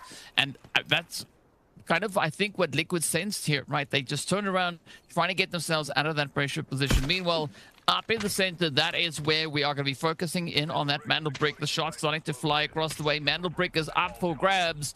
And this is now down to see who's going to get it, right? SSG, they are just waiting on the edge. Yeah, I don't know if I like it as much as you, DK, but I do respect that you like the crazy strats because FX pulls out some crazy strats. They play the game differently than everyone else, so I can respect that. I can like that. FX does not sprint to mid. They try to chow Dormitory. Dormitory backs away to go play Central Command. What an interesting rotation from the team that does have a brick and just technically one last map, aside from not getting their second mana brick on it. LEVIATAN in a very strong position, a position that they got a brick in last time. And SSG is on the opposite side, but the team that strikes first is actually up in Central Command. So got to pay attention to this engagement, as J-Device smartly says, yes, there is a team up here. Good comms coming through there, and sometimes that's all you need. But speaking about all you need, MW, they're going to need a little bit more. Yes, they have climbed from 11 up to 12, but they need more of that source, right? They need to try to at least get more than whatever Liquids has. And this is going to be so important for both the teams sat in those bottom positions because they are both in dire need of points at this stage. Yeah, nice play there from Skies. It's the exact same play that SSG made a moment ago in the last map. They were trying to play for this brick, or sorry, Nightmare played in the last map. They were trying to play for this brick. They were able to protect the Tempest, get the one knock, know that they're open, grab the brick, and they go for the run. Problem, they're not on the Centrifuge side. This is the opposite side of the map. This is the eastern side, up outside of test range. They're going to try to swing around. And there's only a couple teams that go for the decoding station up in the sand. One of those teams is Spacestation Gaming. They've come up here and they've won matches up here. And it looks like they're going to head back to the sand outside of Central Command and Printing and throw it into one of the decoding stations that is used the least on this map. But I think it's the right play for SSG because of the intel that they know. They had this top kind of northeastern side of mid-map cleared out. They know they can't clear over to Leviathan, so instead they go up to the side of the map that they know or at least think to be clear. Only negative to this decoding station is frankly that there's 2 teams inside of Central Command who will immediately be able to respond if they want to. Yeah, I mean, but this is not really surprising looking at SSG, right? The last time both you and I looked at them, when they had a Mantle Brick in their hands, this is exactly where they came. So this is very familiar territory for them. So curious to see what is going to be happening with these 2 teams up in Central Command. There's already quite a bit of an exchange going over onto the side of Liquids. It is now just up to J-Device to try and carry his team out of this one. But for MW, the pacing is pretty good here, pretty strong. They still have the numbers advantage, and they are going to look to leverage that as best they can. But J-Device absolutely on point with the sprays, coming through with the jumps. Oh, picks up the hit. Boldora goes down. J-Device now trying everything he can to just survive here. A great isolation of his 1v1. They weren't expecting the ego chow on the opposite side, so I'll tip the hat to that one. He's going to have to do it again, though. They expect this wrap. Oh, if there wasn't a smoke up, a great play from MW to cover. They want to go for this res. They don't want to risk anything. That smoke goes down a hair too late or a hair earlier. J-Device actually catches another and makes it a 1v1. Could have 1v3'd World Starred MW. Now, I know this is fun to watch, but this is best case scenario for Spacestation Gaming. They're like, oh, there's 2 teams fighting in Central Command? Sounds good to us. We're getting the brick. J-Device gets another knock. Not going to risk the full commit to go for the kill here, though, because he knows he just needs to stay alive and continue to isolate these ones. Spacestation Gaming, relaxed, chilling. Good news for J-Device is FX is also in the area. They fight long enough, and they're going to get shot in the back. MW in trouble, actually backing away from Rapids. because they feel the pressure and they hear the footsteps. But you got to give it up to J-Device there. Man is absolutely cooking with those sprays. He's making sure that nobody is going to be pushing up on him. I mean, that's exactly the kind of defensive angles that you need to hold, right? I mean, turning the defense into an offense is sometimes a really good decision to make. But speaking about decisions, though, everybody is deciding to focus on other things other than the mantle break, right? SSG, they've got just under 2 minutes left on the clock, and we're not really seeing anybody looking to get close to contest that. Yeah, Leviathan could maybe come over employee passage. You can see Nightmare is doing a wide wrap actually through Printing Room, which I actually quite like this play. It's going to make SSG look multiple directions without anybody playing Printing Room. Skies is watching it currently, but without anybody watching Printing Room, SSG really only have to look 2 directions with 3 players. So that's a big win. Now 3 directions is bad news for them. I think Nightmare may catch Skies out, and this is going to make SSG... Oh, wow. Okay, it's not Skies. It's over the top on Too Easy. And I think Nightmare are going to sprint at this now that they know Easy's down. This will be a pickup. This will be a res, but it's going to allow a full move from Nightmare to get at least up to the wall and get extremely close to the brick. Leviathan here, the shots potentially. Silent, sure, but they've crossed employee passage without any problems either. It's going to be a big pinch between 2 teams that desperately want their second brick and prevent Spacestation Gaming from getting there first. Oh, I mean, Nightmare trying to rush up to that. We just saw Equal getting dropped down. Fortunately, he was on the Tempest ult, so there is still a bit of continuation for them. But Skies, though, nice. Insta down. Absolutely menacing hits connecting through onto him. And Leviathan definitely looking to leverage their position. As you can see, Socio moving up. Going for the steal here, looking to play the upset. SSG a little bit too slow in the response there. But as you said, the push coming through is going to force them to look in so many different directions. Yeah, it was perfect timing for Leviathan to be able to cross employee passage at the same time that Nightmare was taking shots on this SSG team. Too Easy last alive and won't be able to really play for anything now. Leviathan has taken the brick, but they've backed a bit off from it, wanting a more powerful position and just really wanting to reset the timer and try to get some info. The only problem with Leviathan's position was that they didn't have all the info on the map. They saw likely Nightmare crossing, likely saw the shots actually come across the bow, but they don't know where FX is. They didn't know where MW was inside. FX just hit the zip. Did they even spot that? Leviathan going to creep up and actually play the decoding station, but in the meantime, at least SSG has been able to pick up one more as Killzall is back onto the map, which is big because that is their Tempest, but Easy under a bunch of pressure. Yeah, and the pressure is not going to give up anytime soon. As you can see, Leviathan just trying to lock it down. Quick trade up onto Easy there. It's down to 1. Can Killzall survive this? Trying everything in his bag of tricks to survive the push. But unfortunately, there's only so many angles available to him. He is able to escape the immediate pressure. But will they be able to contest that when I want to that D-guard? As we can see, many teams, including Nightmare, starting with their very cheeky approach, sneaking on through. Nightmare already up to 40 total points. FX also trying their way as they look to approach the employee passage number 2, and it could be smooth sailing for them, at least initially. Ooh, it's about to be utter chaos, though. Look at FX. They're crossing employee passage 2 right now. They're crossing the pipes. Nightmare's pinching in. Leviathan middle of the sandwich. MW has full resed inside of Central Command. They're here. J-Device is even here. The whole gang's here. Everybody's looking to have a dang good time. And they're trying to see if Leviathan will win this match right now. 80 seconds on the clock. Socio Legend going to heal back up to take some errant shots from Nightmare, most likely. Marino, MVP from the last round. Can he do it again? This time a bit sooner. Well, the stakes are there. The pressure is high. It is going to be absolutely go, go, go. I like the fact that Nightmare is just kind of hanging on the side here. J-Device, though, not done just yet. First steps up, comes through with a few hits, but unfortunately is going to be put to bed. He cannot continue the fight. Now this opens up the angle for Nightmare and the rest of the lobby all to rush up to the north and all try and jump on this man. Here we go.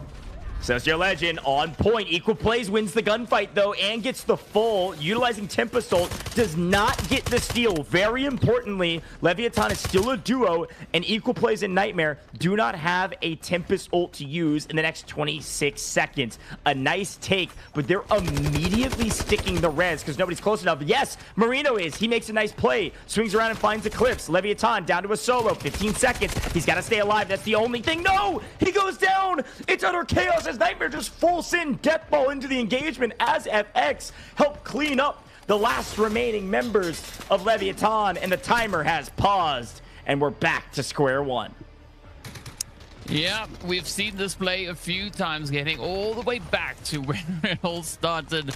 And now it's going to be down to who is going to be the next team bold enough to rush up into this absolute hornet's nest of players just positioned all over the place. I mean, this is looking pretty good for MW, right? They've been just keeping themselves pretty removed from these engagements, inching their way closer and closer. As you can see them just up there on the minimap, holding inside the central command building. But if there's enough blows dealt outside, this could be that opening play for MW, maybe to look to step up and swoop on through and pick up a few cheeky trades. But whatever they do, they have to be quick, as Nightmare has started the process all over again. Kills all those, staying true to his name, stepping up and just ripping up some shreds. Killzall goes down, does have ult, but will get cleaned up. A nice read and a nice pickup, unfortunately. Farmer Lucas was in the right place at the right time to find Killzall. They'll pick up their third, but Killzall's disturbances in the map's flow actually allows FX to push up and play around Brick. The only team that can beat them in a tiebreaker is Nightmare, so they're going to go for the Brick, grab it, and try to win today to be well outside of the conversation for relegation and not making Season 2. They win today, no questions asked. They're at least mid-pack. They're at least playing in what could be our Survivor stages next week. A nice over-the-top play from FX's Marino. Gets a little aggressive, though, and will get traded out. One down for FX, one down for Nightmare. But a full team of 3 MW just lying in wait, hoping and praying that they could be the only team that now could force us to Game 7. Yeah, I mean, they do have the power to do exactly that.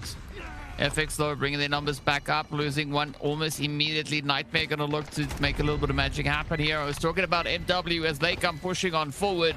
If they get their hands on this decode, this is going to be us taking that route all the way to round 7. Good sprays coming through here from DW, but unfortunately not enough to alleviate all that pressure. Here we go, though. Damioso jumping back, trying to recover the team. 3 players definitely going to bode much better than having only 2 up. And this is exactly the play now for NW to try and make.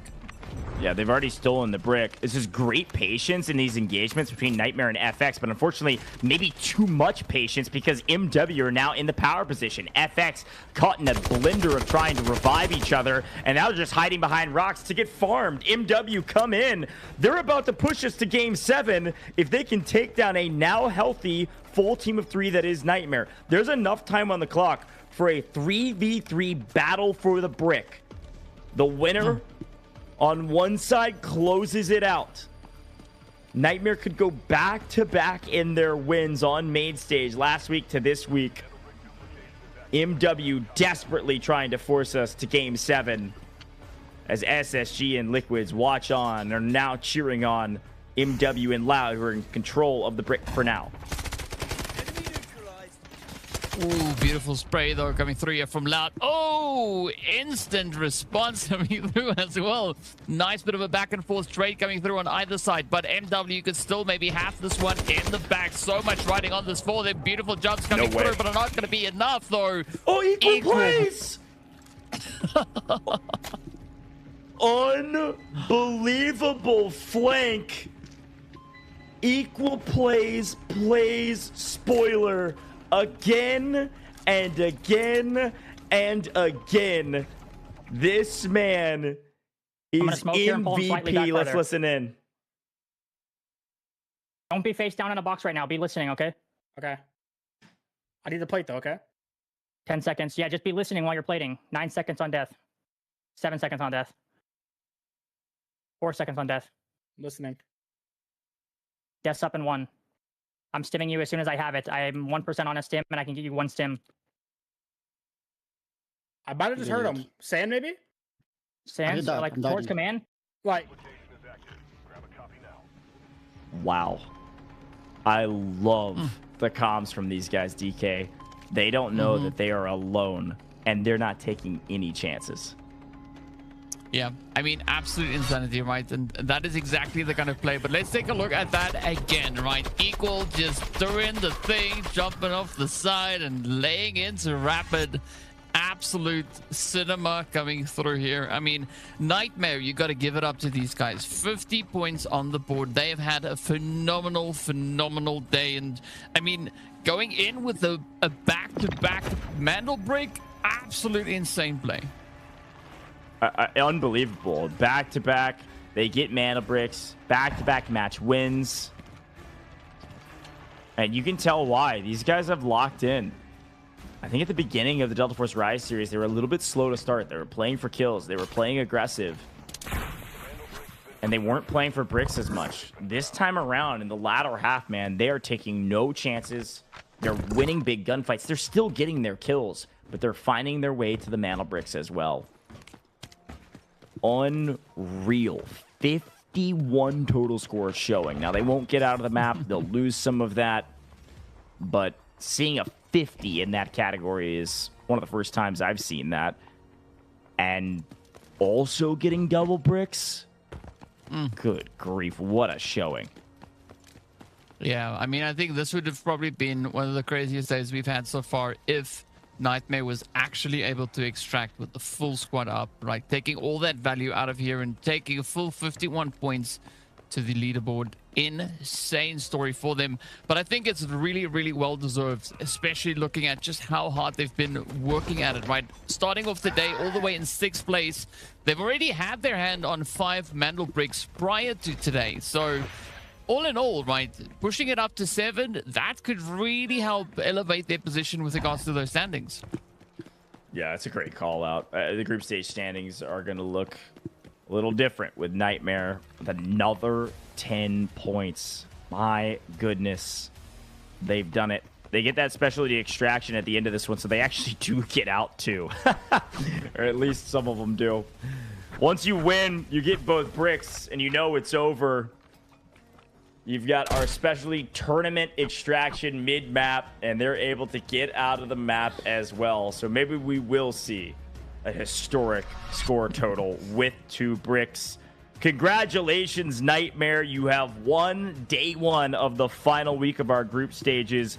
They had moved all the way up to 6th place overall in our group stage standings at only 18 points because, again, they started slow, but things are going well. It's a well-oiled machine with great comms, unbelievable slaying power, but the thing that keeps this team alive and pushes them across the finish line today and last week is some star power as well. You need a little bit of everything, and the star power that is equal plays in the fragging category changed these team fights. That man has got to be MVP. He had an unbelievable amount of kills, and I think SSG, for the first time, showing some frustration. They only pick up probably a couple more points. They may still barely find themselves in the top 2, but Nightmare go from a non-dangerous 18 points, DK, to 28 points, and that sounds a little dangerous to me, but of course they're the best team with another 7-kill game. Yeah, no surprise to see that be the case here. Absolutely amazing stuff. Pretty decent assets that they were able to extract with as well, but I like that damage number, right? 1331, absolutely exciting stuff. And I mean, so much work being put in here from them. You've mentioned it already, right? Last week, they were just absolutely grinding at it when we saw them stepping onto the field. Of course, they also got that final Mandel break of the day back on Saturday to close up the proceedings. But 7 kills along with that Mandel break. Man, the points are going to be looking so juicy for them. Big shout out to Equal Plays, top fragger in this last map at 4 total. Rapids, MW. I'll tip my hat to several players in this last map. People were playing for the brick this time around, DK, and MW did a pretty good job. They were in a 3v3 to win it and push us to Game 7. So good job from MW. You see them on a couple of our leaderboards throughout the course of these stats. Marino from FX still putting up a crazy amount of damage as well. Equal Plays finding some assists along the way with Lucas and TW. And so I'm impressed with all of our teams. I'll tip my hat to Jay Devise, man. He was gaming in that last game as a solo, finding kill after kill and putting people on their heels. Almost took down MW, my goodness. But Equal Plays does find 2.5 million assets on the map, getting out of the map, and you'll see the final points. And of course, round 6 MVP, likely match MVP as well. We'll see how the calculations lie. 4 total kill points in that last one for the team's total of 7. Great job from Nightmare and a great job from Equal Plays. DK, we've been talking about this guy for a while for good reason. A big day. Yeah, I mean, it seems I've got 2 hats that I need to be tipping here, right? One, of course, going over to Equal, just equaling out the competition, just being an absolute menace in this last game. But as you said it already, right? J Device just so relentless, on point with the sprays. He's one to watch, right? Definitely bringing in quite a bit of excitement. But you know what I appreciate is the fact that the teams have now found quite a bit of balance, right? Quite a bit of comfort stepping out here. Yes, they are still focusing quite heavily on the aggression, like getting those kills, because we know points are important. But the Mandel bricks are getting picked up as well, and they are getting fought over, and I love it. Yeah, I mean, you have to at this point. In this stage of the tournament, man, we're in the final week of group stages. Some of these teams were at the bottom of the leaderboard. MW in a dangerous position. Liquids in a dangerous position. They were fighting for the brick. Unfortunately, could not get one this time around, which is bad news. They're going to find themselves near the bottom of our leaderboard today, which means they hardly are going to get any more points to boot. It's going to be a tight race at the bottom, but it's also a tight race at the top. And it looks like Nightmare's going to be joining that top race. Let's bring in Farmer Lucas to talk to him about it. The group stage is looking a whole lot different with 2 back-to-back wins and a back-to-back interview with my man Farmer Lucas. Join us in the booth, my friend. I mean, come on. That's got to feel good, right? After those match day 2 and match day 3, it feels great to be here at the top of the leaderboard back-to-back times. Very much so. Big congrats, man. I want to follow up very quickly. I actually want to bring you back to that final moment. I really respected the comms that you all had. You were last alive. You didn't 100% know that. Talk to me about those comms. Lucas, you were talking to your team. You were talking through the last seconds of the revives, everything. Is this something you all have been putting into practice to make sure everything is airtight moving into the final stages of group stages? Yeah, playing an extraction shooter like this, you know, you never know when one player might exist behind you. You never know when one player alive can ruin everything for you. So it's so important to us that we stay diligent and we stay locked in until that decode says it's been extracted. So we do what we can to make sure we're not ratted by that. I love it. Well, I like the kind of pacing and caution that you brought into this as well. But so, Lucas, first up, just absolutely phenomenal performance coming through from you guys here today. I love the insanity that you brought to the battlefield. But do you think there was one decision today that you made that made the biggest difference between your team and the rest of the squads in the lobby? I think when it came to that first brick, because the way the lobby played out for us, holding the space outside of Centrifuge is the most important thing to do. And because SSG tries pushing up the ramp and they meet so much resistance and we weren't pressured so much from behind, that was the difference maker in getting our first brick. And once we had our first brick, the confidence was through the roof and we knew we could do it again if we had to. Yeah, I actually love that call out. Talk to me a little bit about Space City, because this map is a map that everybody knows extremely well, but in the comp scene, it certainly plays very different from the other maps. Do you have a favorite spawn? Do you have positions you prefer? We know Centrifuge is the main place you want to be eventually, but for you guys, is there like a big win when you see something, you're like, hey, this is going to be our win con? When we have our own defaults, when we're in a position that we were today, that tier 1 spawn was sort of our win con, right? Once Equal goes out with his Tempest ult and grabs that brick, and we know how to effectively hold that for 4 minutes. While it is a long time, we know what has to be done, who holds where, who listens where, and what space we can hold so we can make sure teams don't pressure us and force us inside the building. Because once we're stuck inside the building, the brick can go to anybody. I love that. Well, it sounds very appropriate here, and this brings me to what I think I want to ask as well, right? Is like after today, you are sitting in a very strong position overall, right? The performance, the points, everything just locked in. But do you think there's one more thing that you want to improve on before heading into your final day of play? I think our fight spacing is the best thing that we can improve on. If we're in sync and we're moving on the same page, I think we are playing our best when our fights are in sync. And if we can get our fights in sync and show up on Sunday, I think we can win again. I love it, man. Well, congrats again, Farmer Lucas. I want to give you the floor. Hype up your teammates, hype up the fans, talk to the haters. I don't care. You have certainly earned the floor, and congrats on another big win. First off, I want to give a massive shout out to my teammates, Equal and Death. They played phenomenal today. I, by my own standards, would say I had a mediocre day. I made calls for the team and I put them in a position to win. So putting my teammates in a position to win as the IGL is a win for me, although I feel I could have played better. Shout out to the NTMR fan base and our org and everybody. And thank you guys so much for the support. And don't count us out come Sunday. I love it. Don't count them out. That's Farmer Lucas. Nightmare, congrats, my friend. Go celebrate, and we'll see you on Sunday. Thank you. See you Sunday. Cheers. Logical, great interview. Come on. That was the cleanest interview we've seen in a while, back to back as well. Big shout out to Farmer Lucas. Obviously, the IGL, you could see it in those answers, DK. That was sick. Yeah, but I like it when the team is on point and they just play such a clean execution like we've seen come through from them today, right? Because the moment they touched ground in Space City, they were just like, you know what? This is ours. We are going to give it gas and we're going to give it everything we can. Yes, sure, the first Space City didn't go exactly according to plan. They were still able to get that extraction. They tried again coming into the second one, but I mean, just getting that consistent flow, right? Brick after brick, that is the winning condition. I totally agree. Well, folks, as you know, this is Season 1, and we're feeling like we're finally getting to the finish line, which means Season 2 is right around the corner.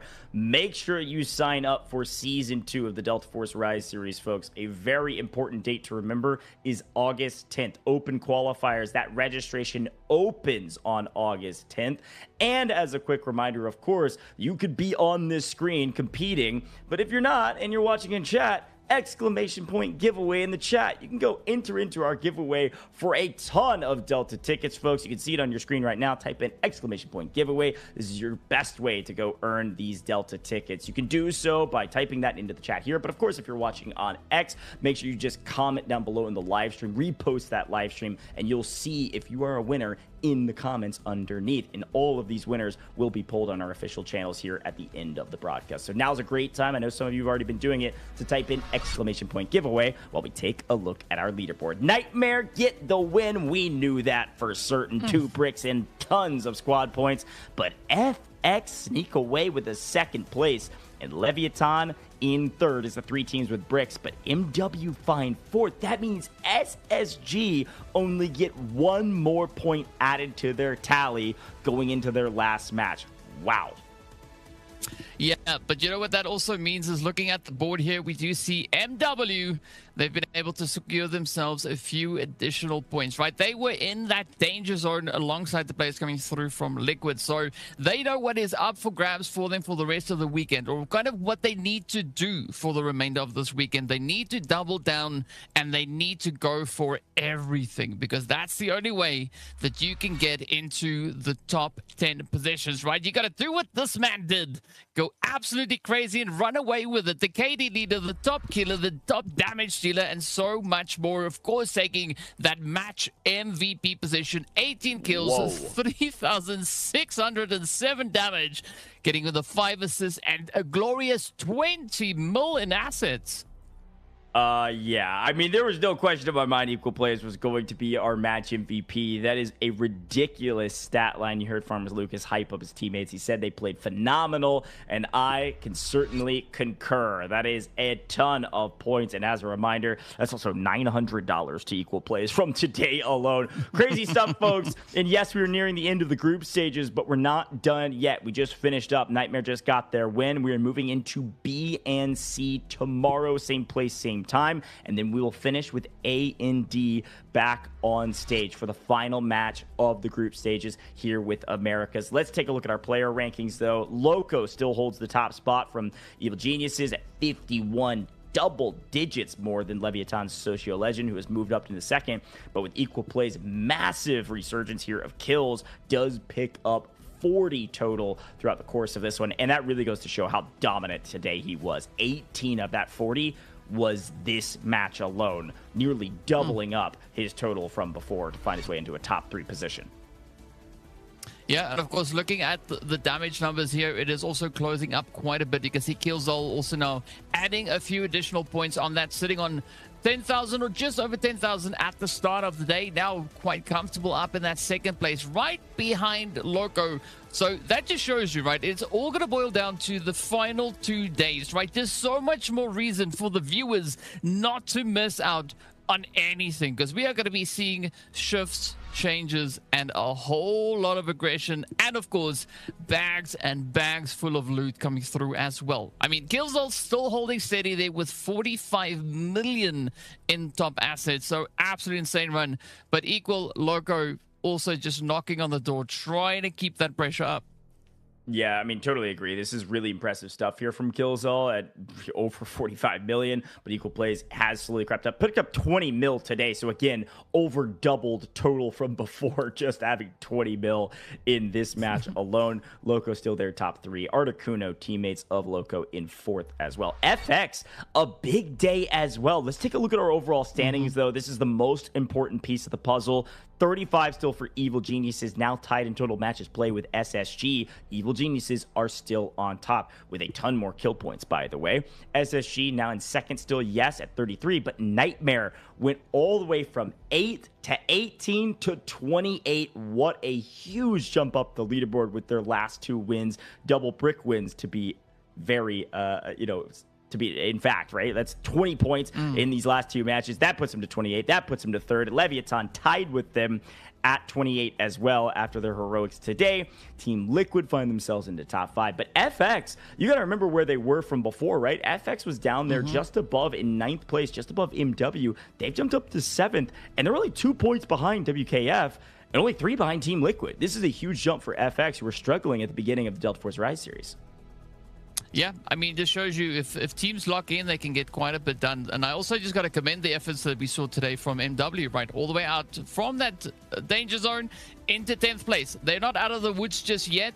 They are just on the edge of the woods, right? So it means for the remainder of this weekend, MW, Liquids, and as well as BTH are going to be having to grind as hard as they've ever grinded and then some to ensure that one of those 3 teams can get into the 10th place slot, right? Because it is going to be a fight between them. I don't see anybody at the lower end of that leaderboard catching up with Team Nadeshot, for instance, right? 18 to 6, that is going to be quite a bit of a gap to try and close on up. Who knows? They might surprise us and play a phenomenal last day of game here, but it's all going to boil down to what they decide to bring on forward, right? How determined are they going to be to make it into that survival stage?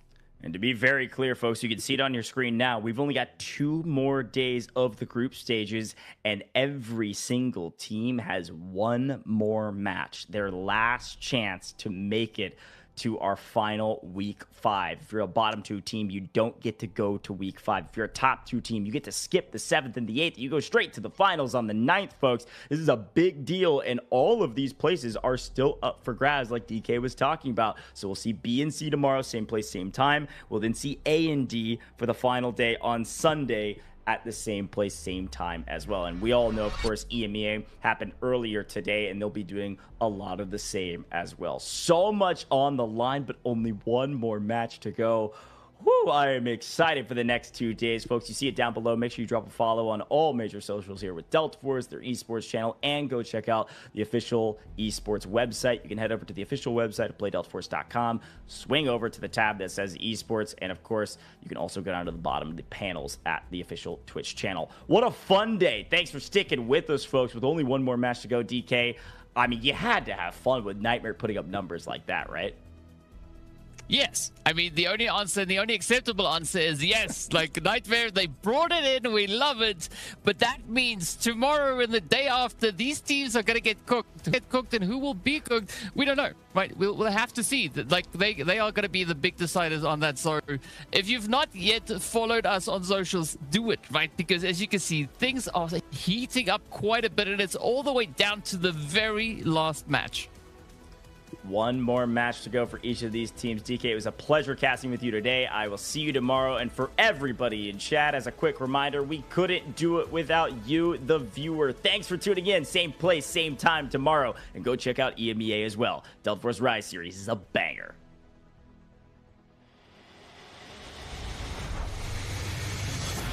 Two members, now the odds are in their favor, 2v1. Everything getting spammed away, and NT getting a little solo. Hang on a second, NL. Look at that, it's an absolute sweep. This, and just got him, they're here, lines them up, even through the shot, you're enough. For the last remaining 3 BOV,